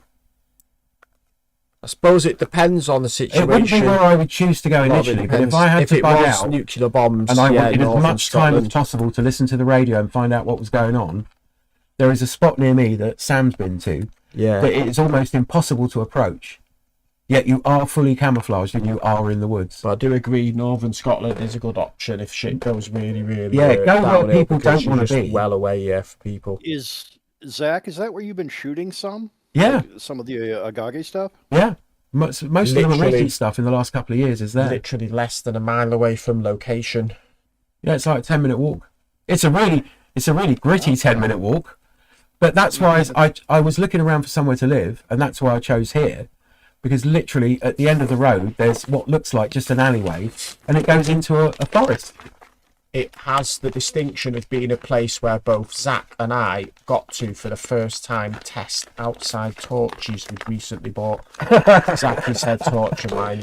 You can literally go for a hike out my back door. We got to test it in a heavy environment. It was quite a nice walk, weren't it? We had yesterday as well. Yeah, torch moment. Yeah, I was dragging it out because I wanted to use the torches. You gotta just drag them out in the house. Come on. Well, no, I didn't have to drag them out the house. Something even weirder. But I was dragging out the length, so here is something even weirder. So we could use the torches. When you first gave me that A1 tactical torch, yes, and I hadn't yet ordered the head torch, the best head torch in the world. It's a good head torch. And Sam was joking because ever since I've known him, he's been really into torches. As the one tool in a bushcraft kit, the torch is everything. To me, and we were joking about it, literally, because he just made a gift of giving me this torch and lent me a battery for it, and we were using it. And it's got this sort of throw. You could theoretically search your local environment at night with it. Oh, it's a good torch if you've got it turned up full. It's a good mix of. And we were having jokes about being torch nerds, but about 5 minutes later, this young kid, he can only have been about 15, 16, came into the woods, looked at us with our torches on, and went, "I'm testing my new torch too." And he got this big thing he was so into it, he didn't even stop for any conversation because he was too busy testing his torch. And he hurried off down the path where we'd been, waving and his me and torch Sam were around. looking at each other like, now nobody's ever going to believe that we joked about testing out torches, and we were kind of, and comparing beam throw and all that sort of thing, because it's something you can only do in the dark. And we thought nobody will ever believe us that we were out there dicking about with torches, and we met someone that was also just dicking about with a torch to see how bright it was. He managed in like 30 seconds to convey how many lumens it was, where he bought it, and how much it cost before he fucked off. But that's not the weird thing. We thought about what his story must have been like. Must have been about on par with the likelihood of being abducted by aliens. When he got back, oh, did you test your torch out? This is our funny kid that's a bit neurodivergent, right? And he would have gone, actually, I met 2 people testing their torch, and it's like, wash your mouth out with soap, you liar child. And nobody would ever believe him that he'd actually bumped into 2 people on that particular night, on that particular path, through the woods. See, this is where you need business cards to hand him. Yeah, just like, no, we really existed. Yeah, he was a bit young. It was just like, I mean, how would you react? And they gave me their contact details, and it's like, you're never to call that number. even if he hadn't told us the lumens that the torch had, we knew it was a bright torch by the smile on his face and the confidence in it was so funny. So we knew he'd got a good torch on him as he approached. Yeah. I thought, this is a guy who might out-lumin us. He probably wouldn't have been able to in terms of, who had the better torch, but he was up there. Speaking of vets, I actually got to know a veteran UK British Army para sniper as a result of being into bushcraft. Yeah. And he's a little stocky bloke. And you could tell that he had the build of a bare knuckle boxer. It turned out I was totally right. His family were all Romany, all proper Romany gypsies, right, from Buckinghamshire. And he joined the army as soon as he could get out of the fucking house and just been really good at it. Yeah. And he used to sleep under a basher because his book, the only book that he'd ever found, he'd looked into a bit of Ray Mears, but the only book that really clicked with him was the SS Survival Guide because he'd learned it all in the army. So he already knew how to do it. And he did it in a very military way, like an obviously military way. Like if he wasn't ex-army, it would be someone being a bit of a wannabe. Everything I got told about that style of camping was from people who I worked with who were ex-military. It was like, oh yeah, you need a basher. They didn't call it a tarp, they called it a basher. Ended up with the military bivvy bag because that's what they recommended I get. The alternative. Hi, man. Oh man, what was it? Can people see that I'm building a dude? No, they can't. You know what that reminds me of? Going back to the John Lofty Wiseman thing. Yeah. We were talking about books and stuff. Sorry, went on it. Drop me a cover. But that guy had told me about paras waking up people. If you shook one awake, they're allowed to punch you. Oh, it's my camera's being weird. So All right. I was trying to see. And what he the hell- told me that he got so into that because obviously when he was a teenager, he was a bare knuckle boxer, and all his knuckles were fucked. Yeah. You know, he's like a big brawny guy. And he said, "Oh yeah, I once accidentally punched my mum when she shook me awake once because I'm so used to being shaken awake in barracks." And I went, "Oh." And I made some coffee that morning. I thought, well, I bet Biff would like a cup of coffee. So I made this really nice filter coffee. And I got to about within 6 feet of him. And I just, and he was still asleep. And it was like, I just went, no, fuck that. He literally told me that's what happened. The only person at fault here, if I shake him awake with a coffee and he punches me the fuck out, because I totally believe he can do it. Like I'll forget a language or something. Yeah. You know, like you don't just knock people out and it not give you actual brain damage. Oh yeah, It's so hard they're unconscious. There was a little. He'd done his firewood about 6 feet from his basher, and it was a proper army basher, and there was a little stump there that he'd been using. With the and I put it down on this little stump that he cut for a chopping block, and I just went, Biff, like really quiet. Biff, there's a coffee here for you, mate. Like, and it was just like I got to conversational where that's if someone's awake and you were talking normally. And they haven't woken up. And it's like, no, I don't even want to wake him up 6 feet away. Yeah. So I just left the coffee and I went back to my thing and had my coffee. And I thought, well, it might be a bit cold, but he'll see it. Or I'll go back and point it out to him a bit later. But I'll just leave it just in case he does wake up shortly and it's still warm. So it was an insulated mug. That's like Ashcan from the podcast. You know, same deal. He, I don't know if you've listened to Tomorrow's End. The guy that plays Ashcan was. He was, and so whenever you're waking him up, it's always like, you know, either you find something like a spear and tap him, a really long or stick. you stand back and like throw things at him. Yeah, I was imagining something more like Father Jack from Father Ted. Yeah. Just waking up in a really violent way. Anyway, so the funny thing was though, when I got back to my tent, I had my coffee and I did myself some breakfast and shit, sat around, did some stuff, left it about 45 minutes and I came back and he was up. And he drank the coffee and he said, I was awake. I just wanted to see what you'd do.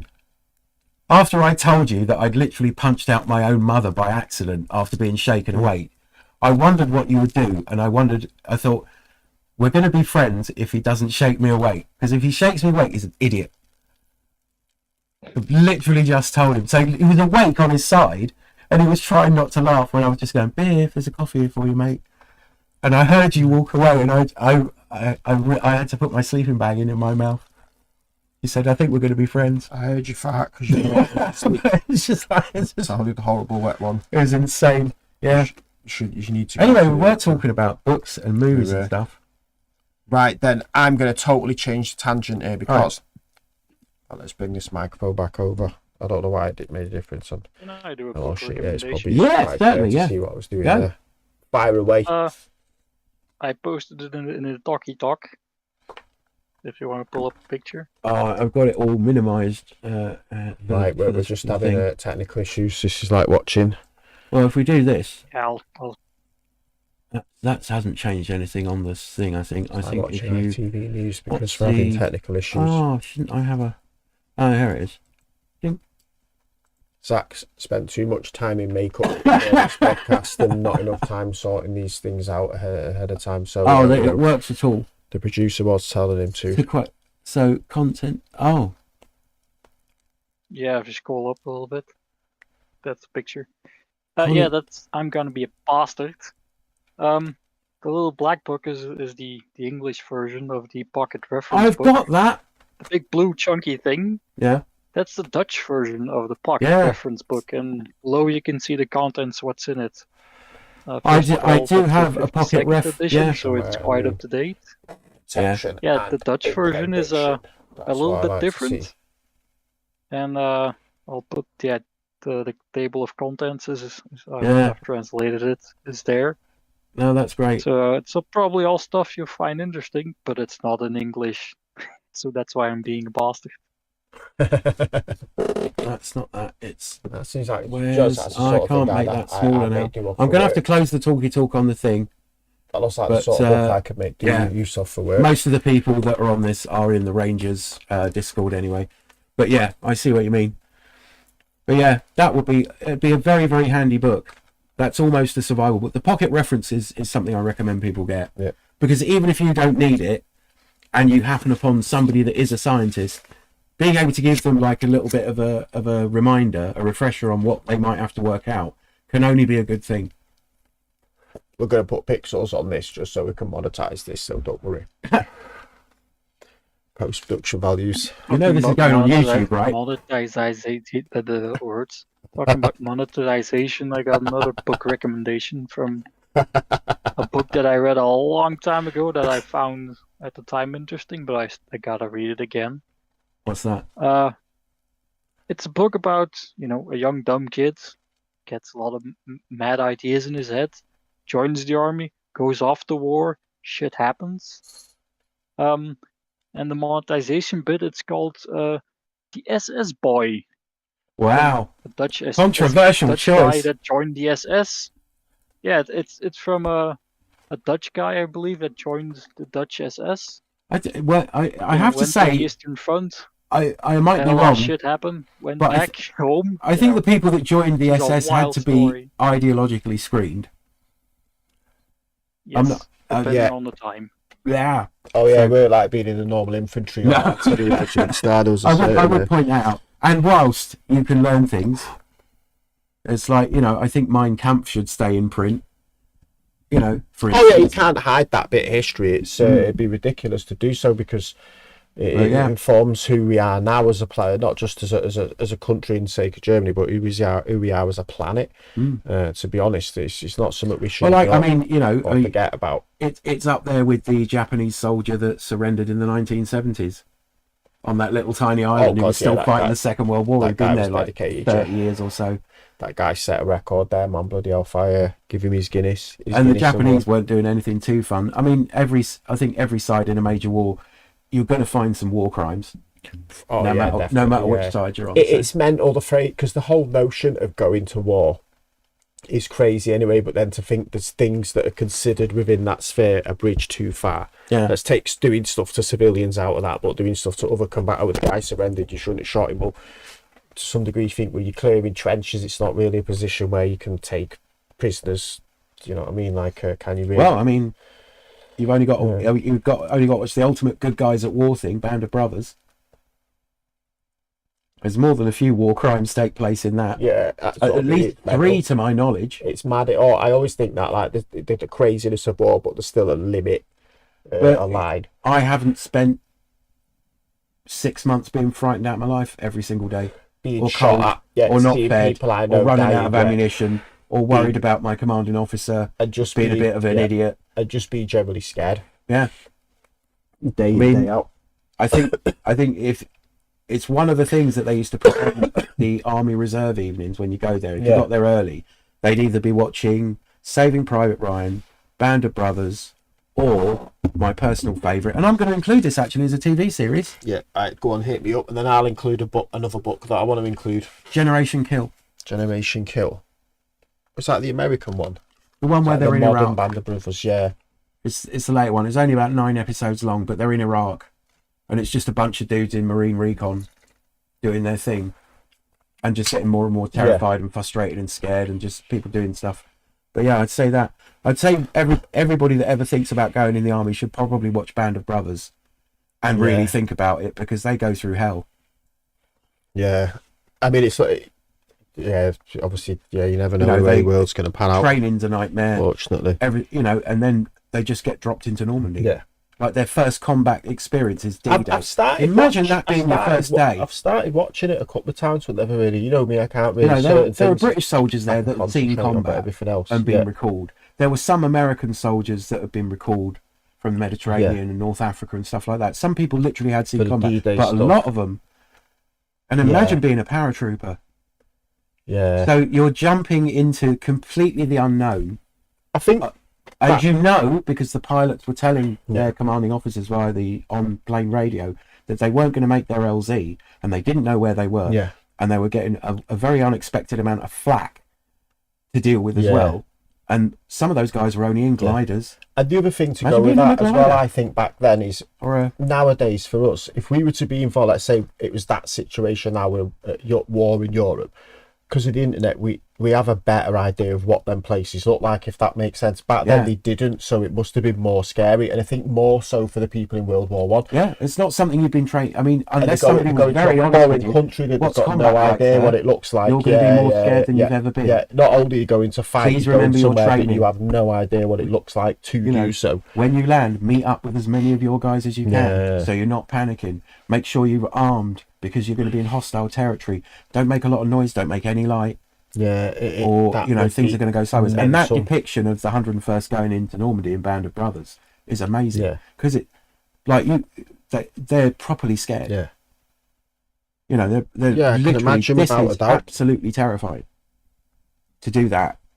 So yeah, I would say, but for a modern take on it, of military life, I'd say Generation Kill. Generation Kill, right? It's an HBO one, so they spent money on it. It is very good. I'm going to go on a Some of it's very, very funny. I'm going to go on a total tangent here now. This is a wild card. So tell us a bit more about the SS boy, the Dutch SS guy. Good point. Let's do that first. Sorry. Oh yeah, well, I'll start out by saying it's been a long time since I read it, so I barely remember anything about it. But it's the basic same story that you hear all the time. Young kid gets, effectively speaking, brainwashed about how that he's going to fight the communists and defend the Catholic faith and blah blah blah bullshit. Yeah.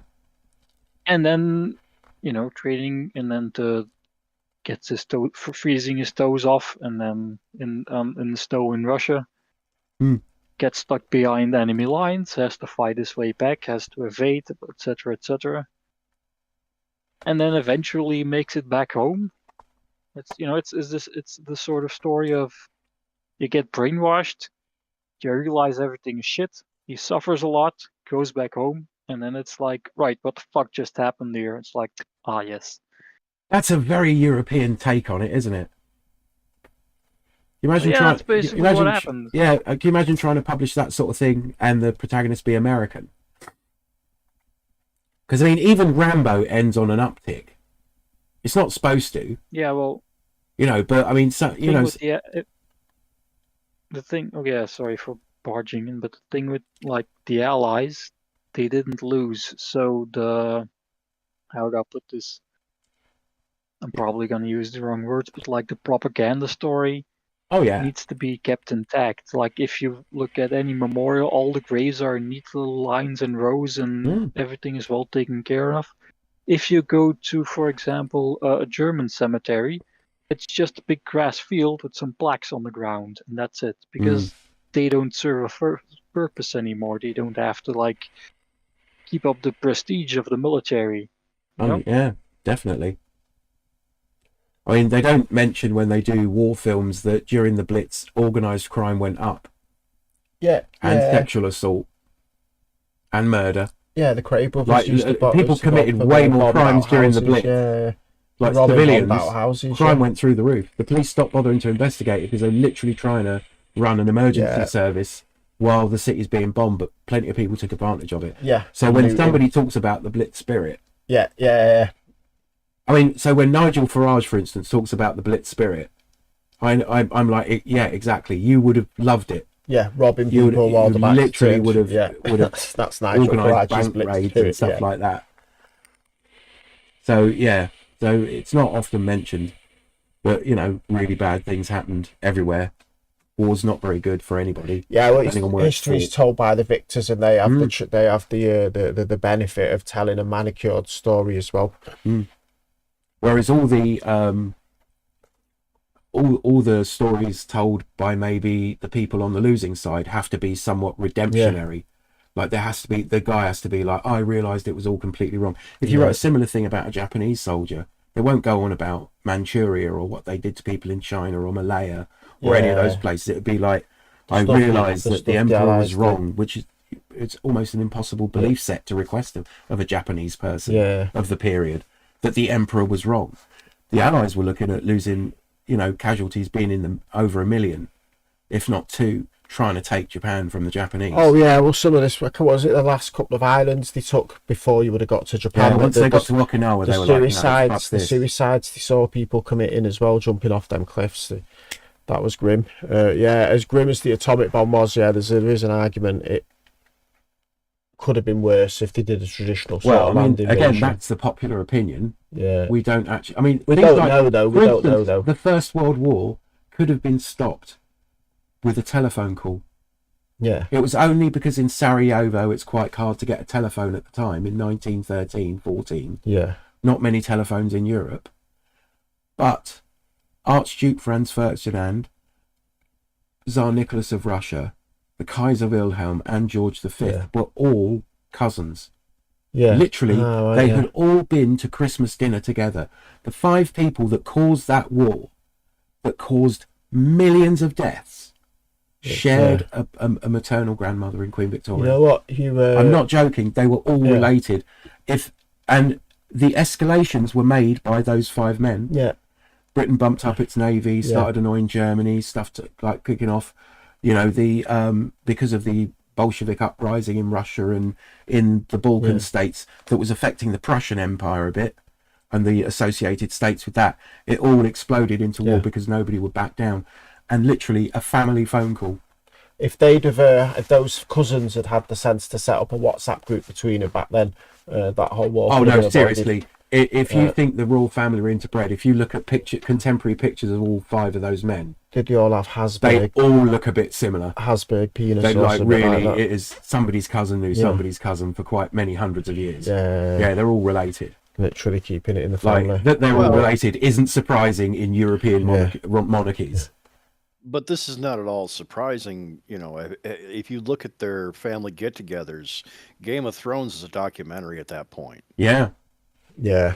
Right down to the incest. Yeah, definitely. 100%. Literally finding a just because of the incest. A marriage partner for somebody from like any part of the Habsburg dynasty. Yeah. Oh yeah. Which our royal family are part of. I mean, you can get right into conspiracy theories at this point, but literally finding people that were of a different bloodline was a full-time fucking job. When you look at pictures, so you look at the age disparity. Some royal nobles of noble families that qualified were like between 8 and 13 when they got married. Yeah. When you look these strategic marriages would be arranged just in case one of them died. One of them died of fucking whooping cough, or leprosy or some shit. When you look at paintings of the Habsburgs, they were like the best version of them, and even then the paintings were terrible. Chin? Yeah. Have you ever seen that? Or is it loads of noble portraits of somebody with like a cartoonishly big chin. They had some like mental. And the big ears is a big thing as well. Yeah. Again, if they had an OnlyFans, if they were around nowadays and had an OnlyFans, they'd make a lot of money. If you want to go into history, haemophilia. Haemophilia, yeah. It was called the royal disease. So many children of royal marriages in Europe had haemophilia. Yeah. Haemophilia is the reason the Russian Revolution happened. Why?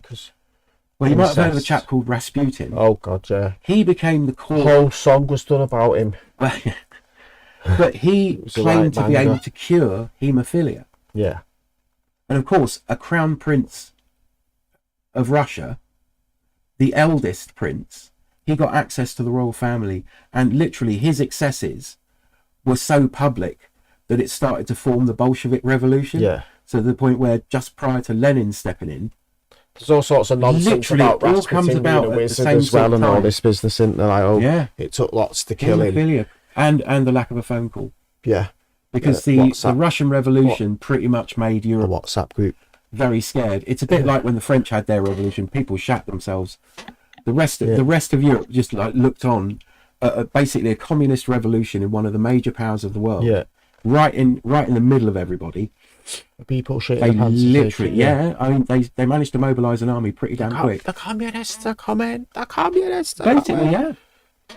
They did execute every noble person. This is at a time when people generally believed that if you were a king, that was ordained by God. Yeah. Otherwise, you wouldn't be king. Yeah, I mean, that's a nonsense People reason to run a country. That's they ridiculous. in order to make the French Revolution work, they had you to might be dismantle terrible the at your Catholic job, Church but because you've got the right bloodline, you could be a chance. That's nonsense like that. Mind you, we did that in our country during our civil war. Oh, yeah, we've done it for a hell of a long time in the UK. We were famous for still it. doing it. Yeah, yeah. In the UK, if you include Scotland, Yeah. people want to know if you're a Catholic or a Protestant. Yeah. And if you go to Northern Ireland and Ireland, they ask if you're a Catholic or a Protestant.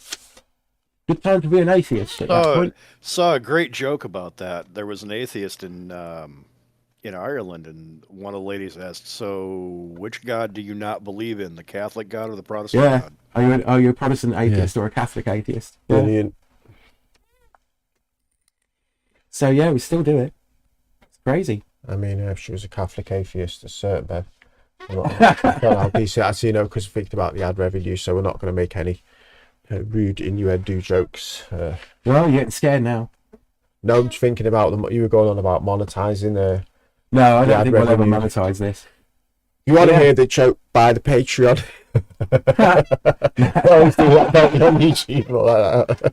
But yeah, so have you got a book or a movie or a TV series recommendation, Iron Angel?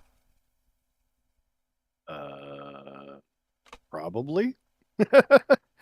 A bunch of them, but the problem there is finding a bunch of them. A lot of them are older stuff that's now difficult to come up with. So everything I've thought of in the last like 15 minutes has been like, well, shit, you can't find that, you can't find that, you can't find that. So No. Dude, just tell it, man. We'll find them eventually. Oh, it's us, isn't it? Yeah. If it's there. Well, I mean, I've been feeding Digital Whiskey a whole bunch of crossbow books lately, so every one of those is out of print, and we've been discussing how to build stone crossbows for a while. And of course, there's the horrible, well, we could always scale this thing up and use a couple of skis. We just have to find the book and figure out the formula to build the string, because the string's the most complex piece. So, dumb shit like that. And somebody will stumble across this in 10 years, and if we recommend YouTube stuff, half the stuff we're going to recommend on YouTube is going to be just gone too, Well, not only gone, but also like old. Within about the next few years, crossbows could be kind of illegal. Yeah, in the UK, I keep thinking about getting one. Yeah, I'd say get one, even if you've got a pistol one. Because you'll probably forever be able to buy the bolts for it. The pistols suck. Yeah, they do. They're not good for it. Dude, but I'd say it would be better than no crossbow. If you No, it actually is not. They really don't. They're not powerful enough to really punch through anything. You can't. Right, they're barely sticking a tree. They're really shit. If you don't have a crossbow, a proper crossbow, and I mean proper here, like a 2-foot. I'm not talking, somewhere. Yeah, something about 170 pounds. Yeah, limited in the UK. Yeah. No, 400. Nah, they're limited in the UK, unfortunately. Yeah, there is a limit in the UK. I think 170 pound crossbow, you definitely can kill people with it, because somebody has. Yeah. Somebody went literally on a crossbow. That's why they seem to be banned. Yeah, one of the things you need. So this is a hell of a tangent. And I don't mean I would choose it as a like I'm okay. I've got a crossbow. I think it would be I prefer a longbow, and to be good with that. Yeah. To be honest. One of the things to be aware of, like I said, this is a tangent, and it's in a book you can't get. David Watson wrote a book on crossbows for New World Arbalists, but I don't think it's in print any longer, and he is retired. Crossbows.net, it no longer resolves, and I don't think you can get the book anymore. He came up with the concept back in the 80s of pound inches. It isn't a direct relative to foot-pounds of force. It is simply a apples-to-apples comparison to get an idea of how much energy is involved, and then you can reverse engineer the numbers off the other things in the equation. And all it is from the fist meal, the brace height, how long is it drawn, what draw weight is it at that distance, multiply the two together to get a number. He considers anything under 1,000 inch-pounds to be inadequate for hunting work. Ah. And that's assuming white-tailed deer, rabbits, that kind of stuff. And generally speaking, let's throw some numbers for easy math. You have a bow that pulls. Crossbows have a miserably short power stroke typically, historically. They have really impressive draw weight numbers, but their power stroke is absolutely stupid. And particularly with the steel prod, you're losing half of your power stroke. Just write it off because of the inertia in the limbs themselves. So if you're drawing 1,000 pounds, 10 inches, you're really only drawing it. You're only effectively getting 5 inches of draw. So you got 5,000 inch pounds. Did I do the math right? 1,000 pounds? Yeah, 5,000 inch pounds. Sounds like a whole lot. It's not. When you start looking at a proper longbow, let's say, again, easy math, 100 pounds. Drawn 28 inches, let's do 20 inches, let's short draw it just for easy numbers. That's 2,000, that's about 120 something joules of force. You know, a pistol crossbow is 50 pounds drawn 3 inches. So at that point, just throw your cell phone at them. It's a better effective weapon. Good point. There is something I want to point out. You can get them to work and be effective, but that's called blasting caps. As in, you just need it to be sharp and pointy enough to go into somebody, and then you open up like a beer can sized hole in them via explosives. So they actually used to make these to start avalanches. This is like you can research the arrows they made specifically for avalanches, and instead of blasting caps, they used a shotgun primer into a 20 gauge shotgun shell loaded with black powder as a charge. Yeah, if you could somehow mount a shotgun round onto an arrow or crossbow bolt, like a 410. It's shockingly easy to do. Yeah. That would be a terrifying thing. I mean, it must. I would imagine. It's not happened to me personally, but looking at facing someone dead on that's got a crossbow of any description, is going to be an interesting moment. It'd make you flinch for a sec. I've actually done that. No, I bet you felt a bit interested about it.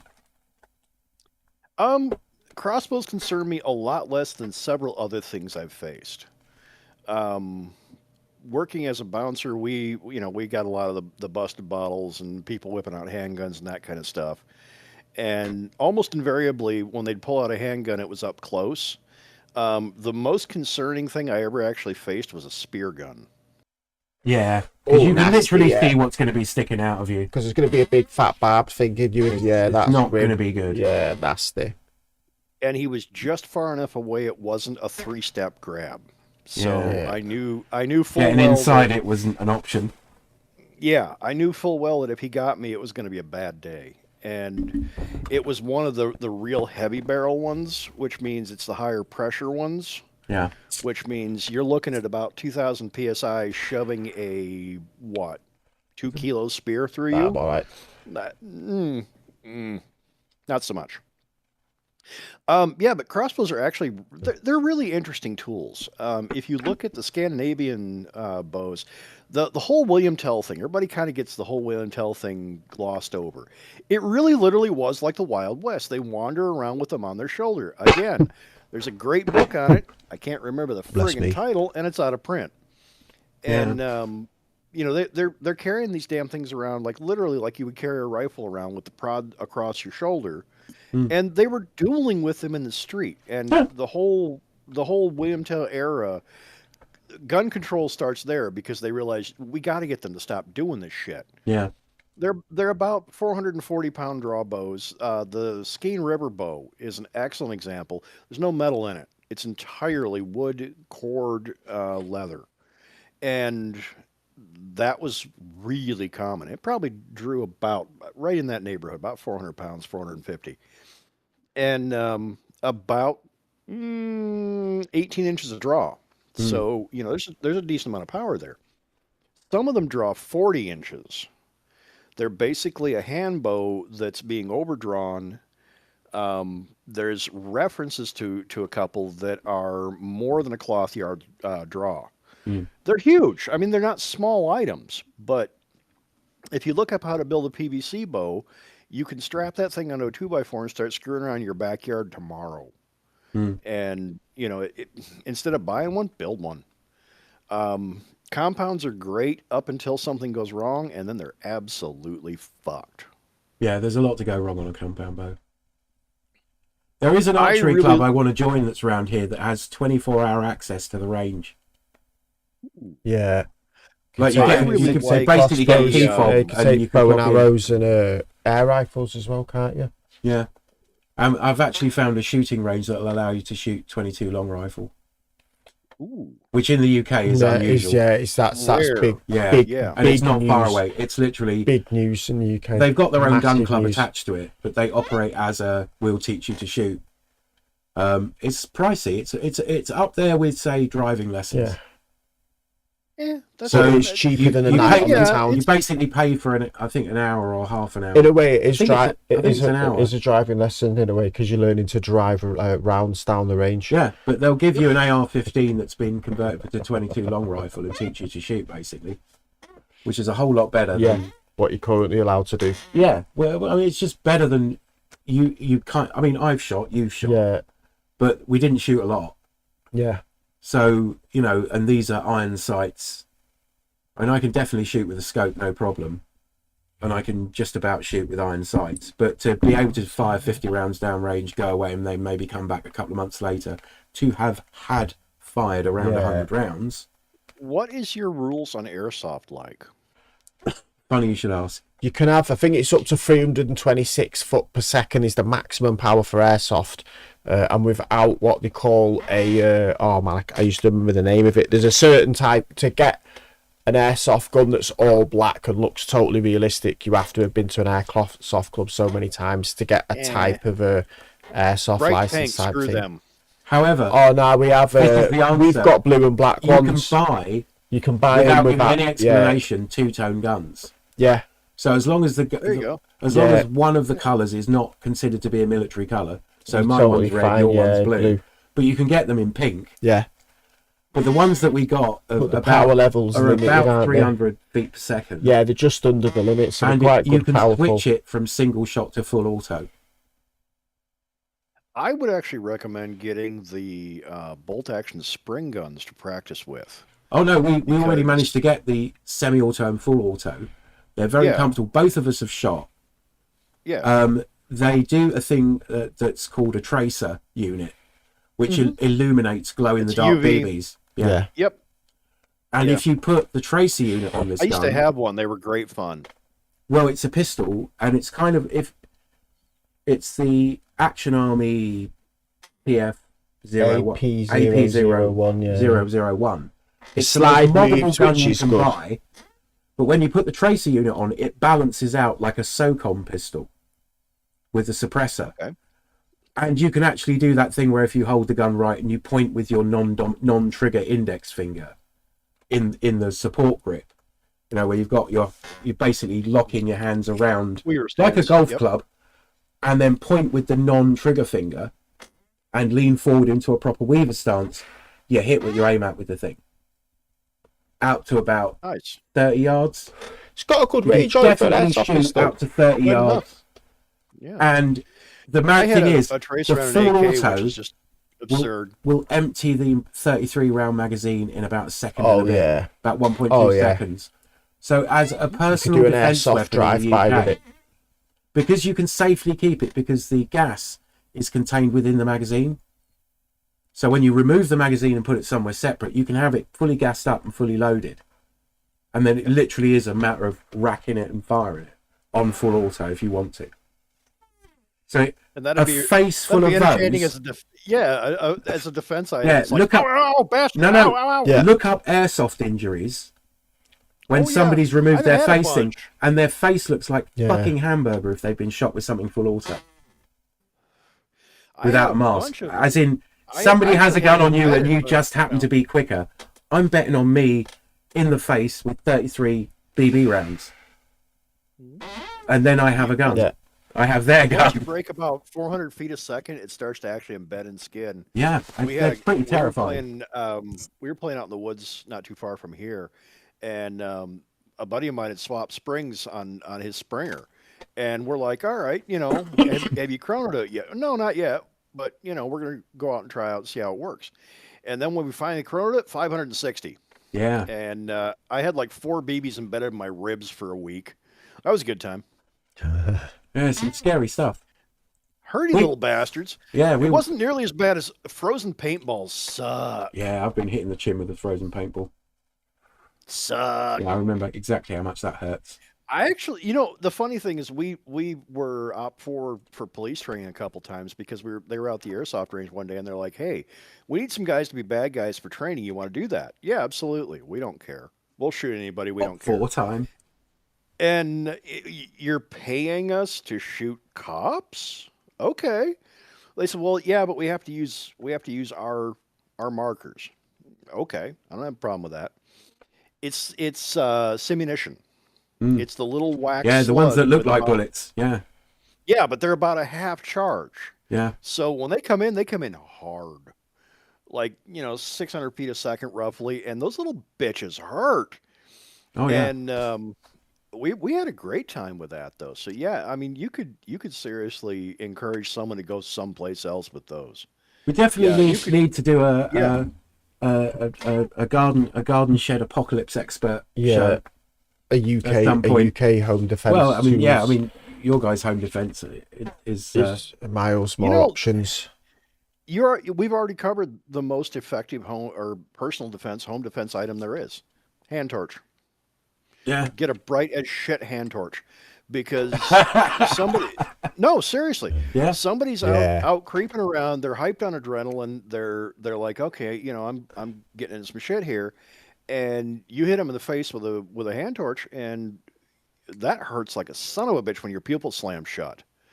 And now you're blind as shit. And like in pick up a stick. Well, yeah, but I don't know if you've listened to Sam. I can't remember names. I'm sorry. Can't remember if Via's made you listen to Tales from the After Now yet. But season 3 is disconnected, and there's a line in there in the Witch Hunter Chronicles in the last episode. When everything's dark, everybody's even. That's why you have a flashlight on you, because when it's dark, everybody's even. Don't let it be dark anymore. And when you're the guy with the flashlight, right in their face, you win. Period.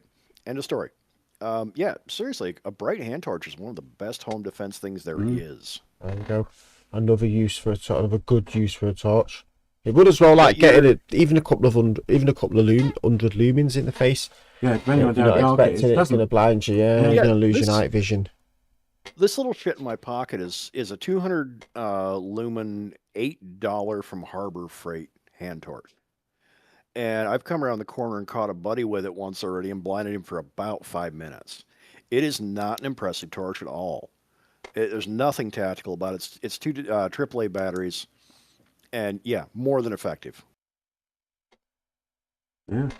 So another reason. Reason to every day carry a torch. Now I always have a torch on me, don't me, for a multitude of reasons. But that's yet another reason to. But you were saying about garden shed stuff. I've actually been real seriously pondering it.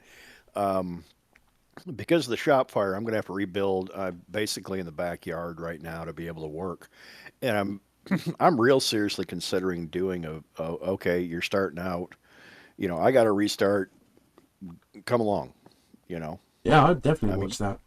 Yeah. Quite literally, 30 meters that way is where I'm going to end up, doing stuff. So, and quite frankly, let's be honest, a third of the fucking people getting a blacksmith are because of Virgin Fire. You want to watch Virgin Fire with me? Get the fuck out of my face. I hate you. I've seen that program. I was a buddy of mine was on it. I was approached before it was being shot to be one of the original groups of contestants. I told them to get fucked because the way they presented it basically was what it became, except for they also had originally some more challenges in there. So like, okay, we're going to make a knife after you haven't slept for 24 hours. and a lot of shit like that. And I'm like, no, I can hurt myself at home just fine. You can I don't hurt need your yourself help. and others. It's really hot metal. It's called forged in It's- fire, but it's actually forged in feces. That's what that's Well, why they that's call me not lefty wrong. type shit. Yeah. Yeah. And if I would love to see that series actually go into real blacksmithing. Everybody shows up, nobody has any idea what's going on, and congratulations, we are going to be building an entire set of door hardware today. And you watch half these guys go, Yeah, fuck. I mean that's up there Yeah. with if you took sensible people on Bear Grylls Island or something like that, where it's like Yeah.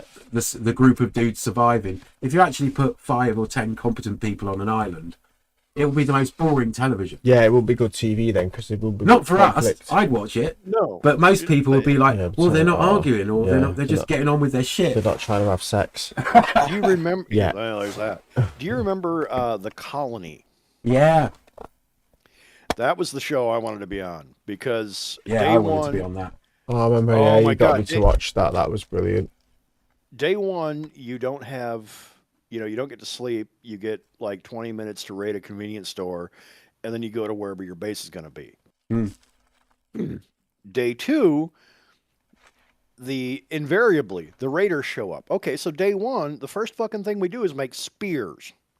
So on day two, when the raiders show up on motorcycles, day three, we take our new motorcycles and go out and raid the countryside.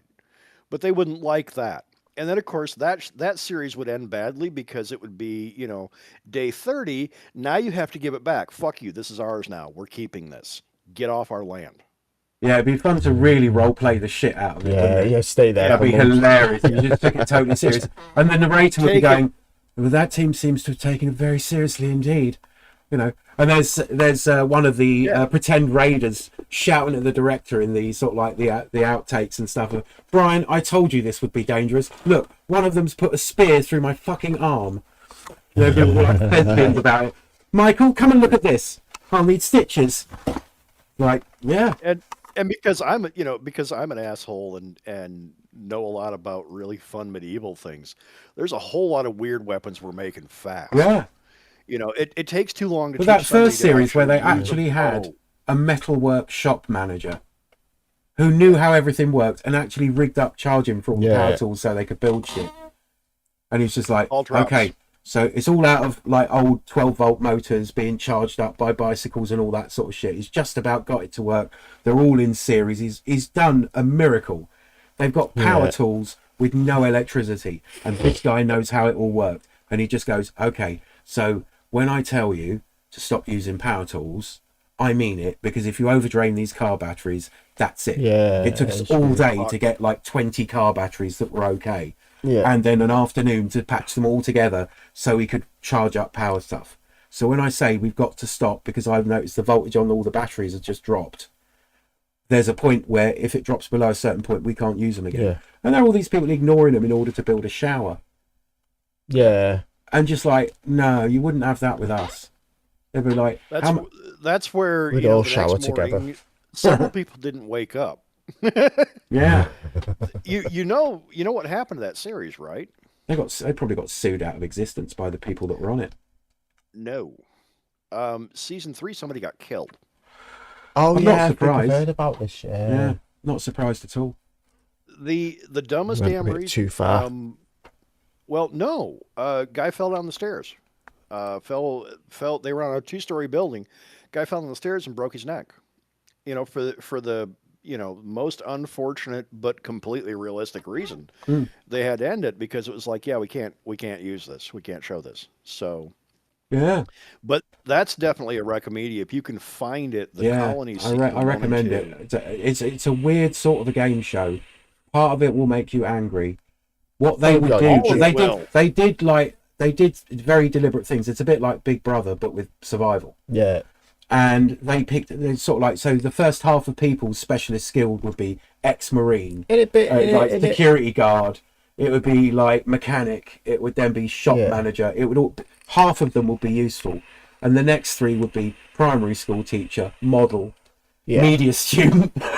Just like, No, they weren't just even bred that it close. in. They were like Weaver. media influencer before those yeah. were a thing. So you basically just spend the entire series, unfortunately, all those people, like they'd be ex-firefighters, so they'd be like, and nurses, like the competent people, and it'd be like, these are people that are trained to look after stupid people. They actually give you training on how to deal with idiots, because you're going to deal with a lot of them, and it will be exasperating as you're trying to save their lives. These people will be fucking about. A lot of the training is like literally how to manhandle those people safely. And you just spend the entire series hoping that the competent half will just fuck off and leave the idiots to themselves, and they never do. And invariably, the stupid people elect themselves in charge. Yeah, that's always good. Yeah. What colour should the car be, and all this sort of shit. There's a brilliant bit in the second season where they look at them and they go, "Oh, you guys need help. You just need another competent person in the mix." And this guy shows up and he's like ex-special forces. That was his real job. And they've gone, "Look, can you go in there and like get them to be vaguely competent?" And he says, he turns up and he goes, "Right, well, you're all invited to a meal at my place, and it's a mile down that way in a blue cargo container." And then they spend the whole day debating about whether they should go. And they turn up, and this guy's set out like a feast. He's raided all the same shit that they've had, all the same things that they've had access to, and he's got like half a deer. There's like fucking cans of food. There's wine. You know, it's all been set up. He's gone with scavenged cutlery and plates and shit. And these people have just about got to the point where they're eating with their hands now.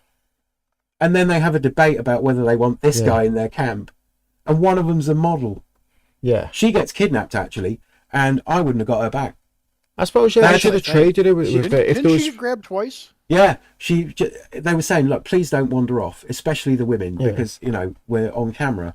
We're going to look bad if we don't. If the raiders come, and they had to give up nearly half of everything they had to get this useless woman back. Oh no, I won't be doing that. Like the raiders wanted one of their these two little tiny Honda generators, really valuable things, and they wanted one of them and half their fuel and half of their fruit and veg and all this sort of shit, half of their medication to get this woman back. And now maybe you might do that on television, but you wouldn't let that woman forget it. Behind it's like, we've already paid a generator for you. Do not cost us any more. You're in charge of cleaning out the cesspits. We'll let those raiders do whatever they want to. We'll sell you to the raiders. You fuck up like that again. I was thinking, we won't get a generator for you. I'm telling you. Trade it for weapons. We'll get like a bag of cigarettes for you. I'll tell you what, you can have it if you give us some weapons. Half a pint of gas. Oh, it's amazing. Do watch it. But I think I've seen some of it on YouTube. I think if you were ever going to do it, I don't think I've seen it on YouTube.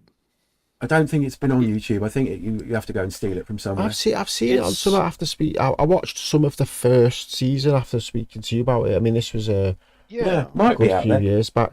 Yeah, I wouldn't be surprised. There's something that's on YouTube that I can recommend. Connections, which was on BBC Two in like the 70s. I've got that. You know, that's I've got that as a download.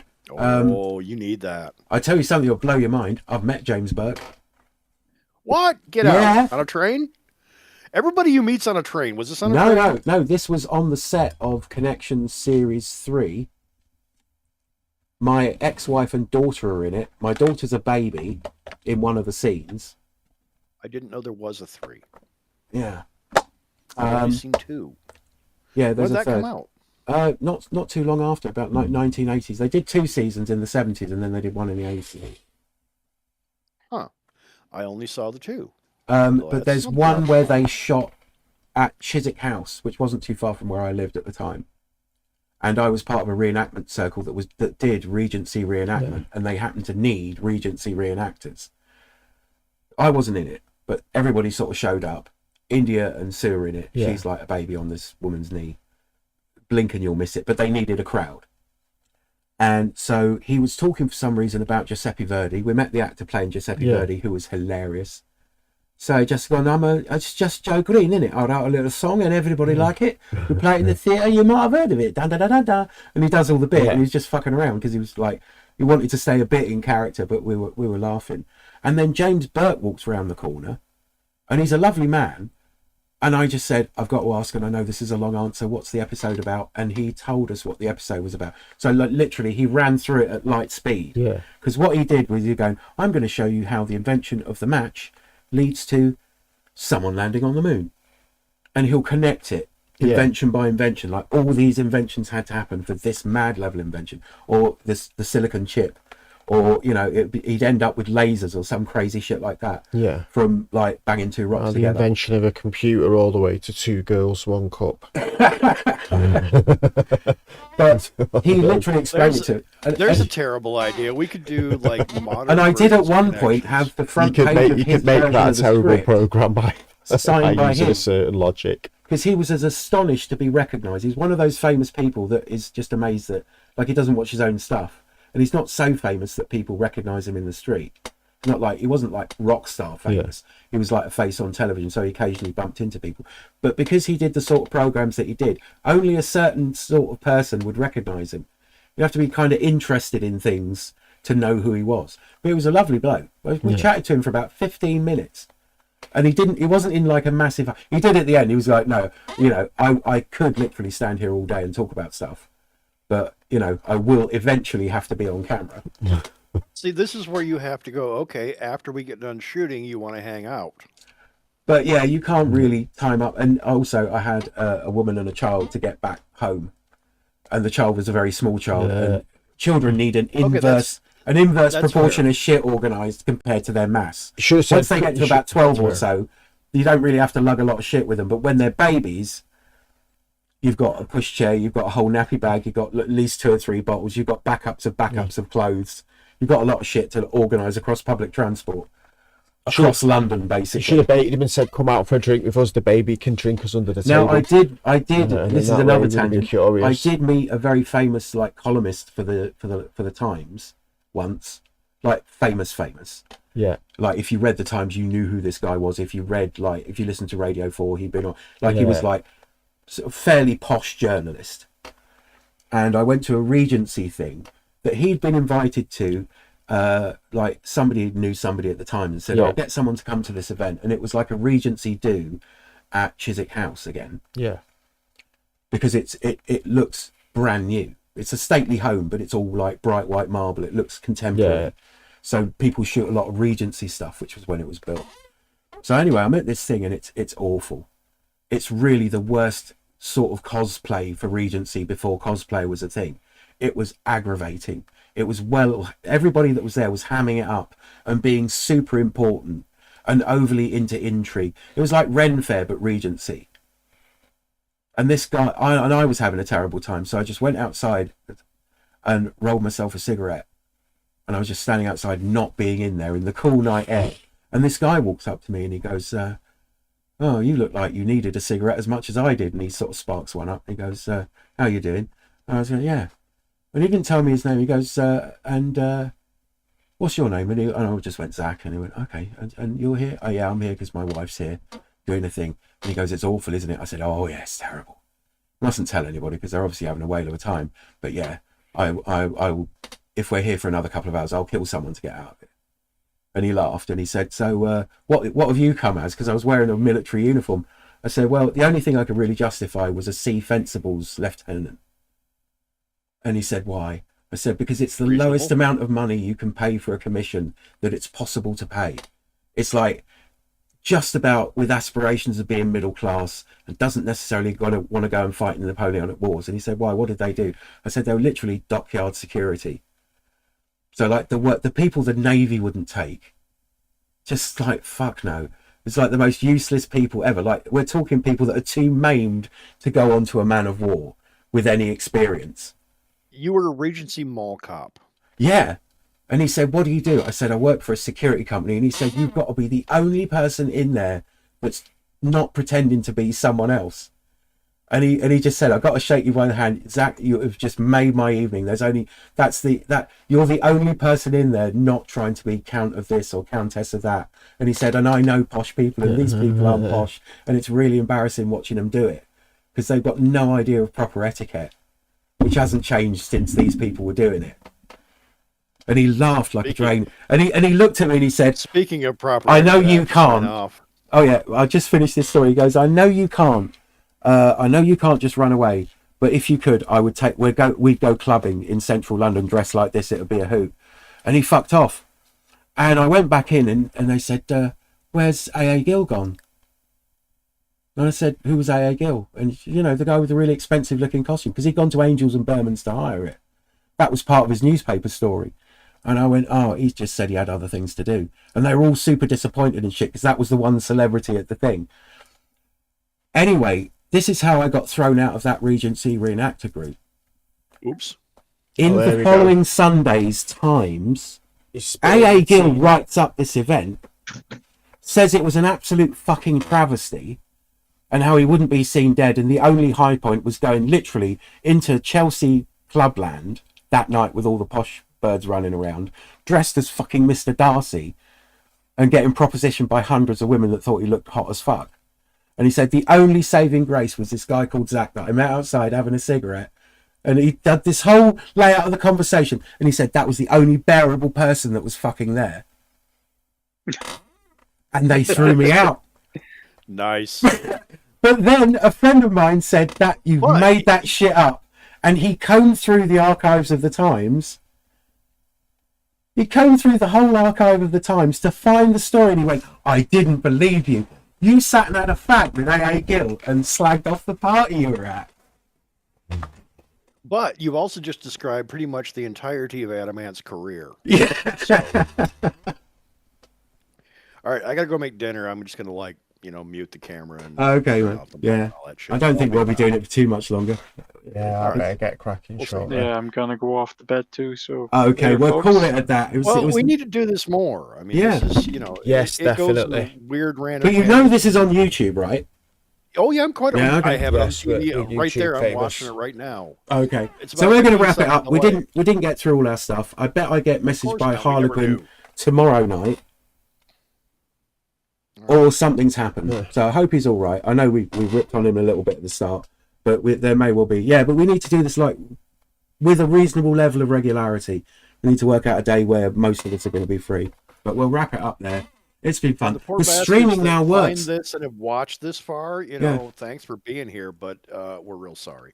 But the good thing about having spent all the time today setting up the studio, we're going to mess your lives up. So now it's all set up, so we can do this. Stuff. All the OBS is set up, and I think I'm pretty much au fait with setting it up on YouTube as well. So good stuff came out of it. We had a fantastic conversation. If you weren't here, thank you very much to the Alternative for popping up in the chat. If you do watch another episode, you can come into the chat.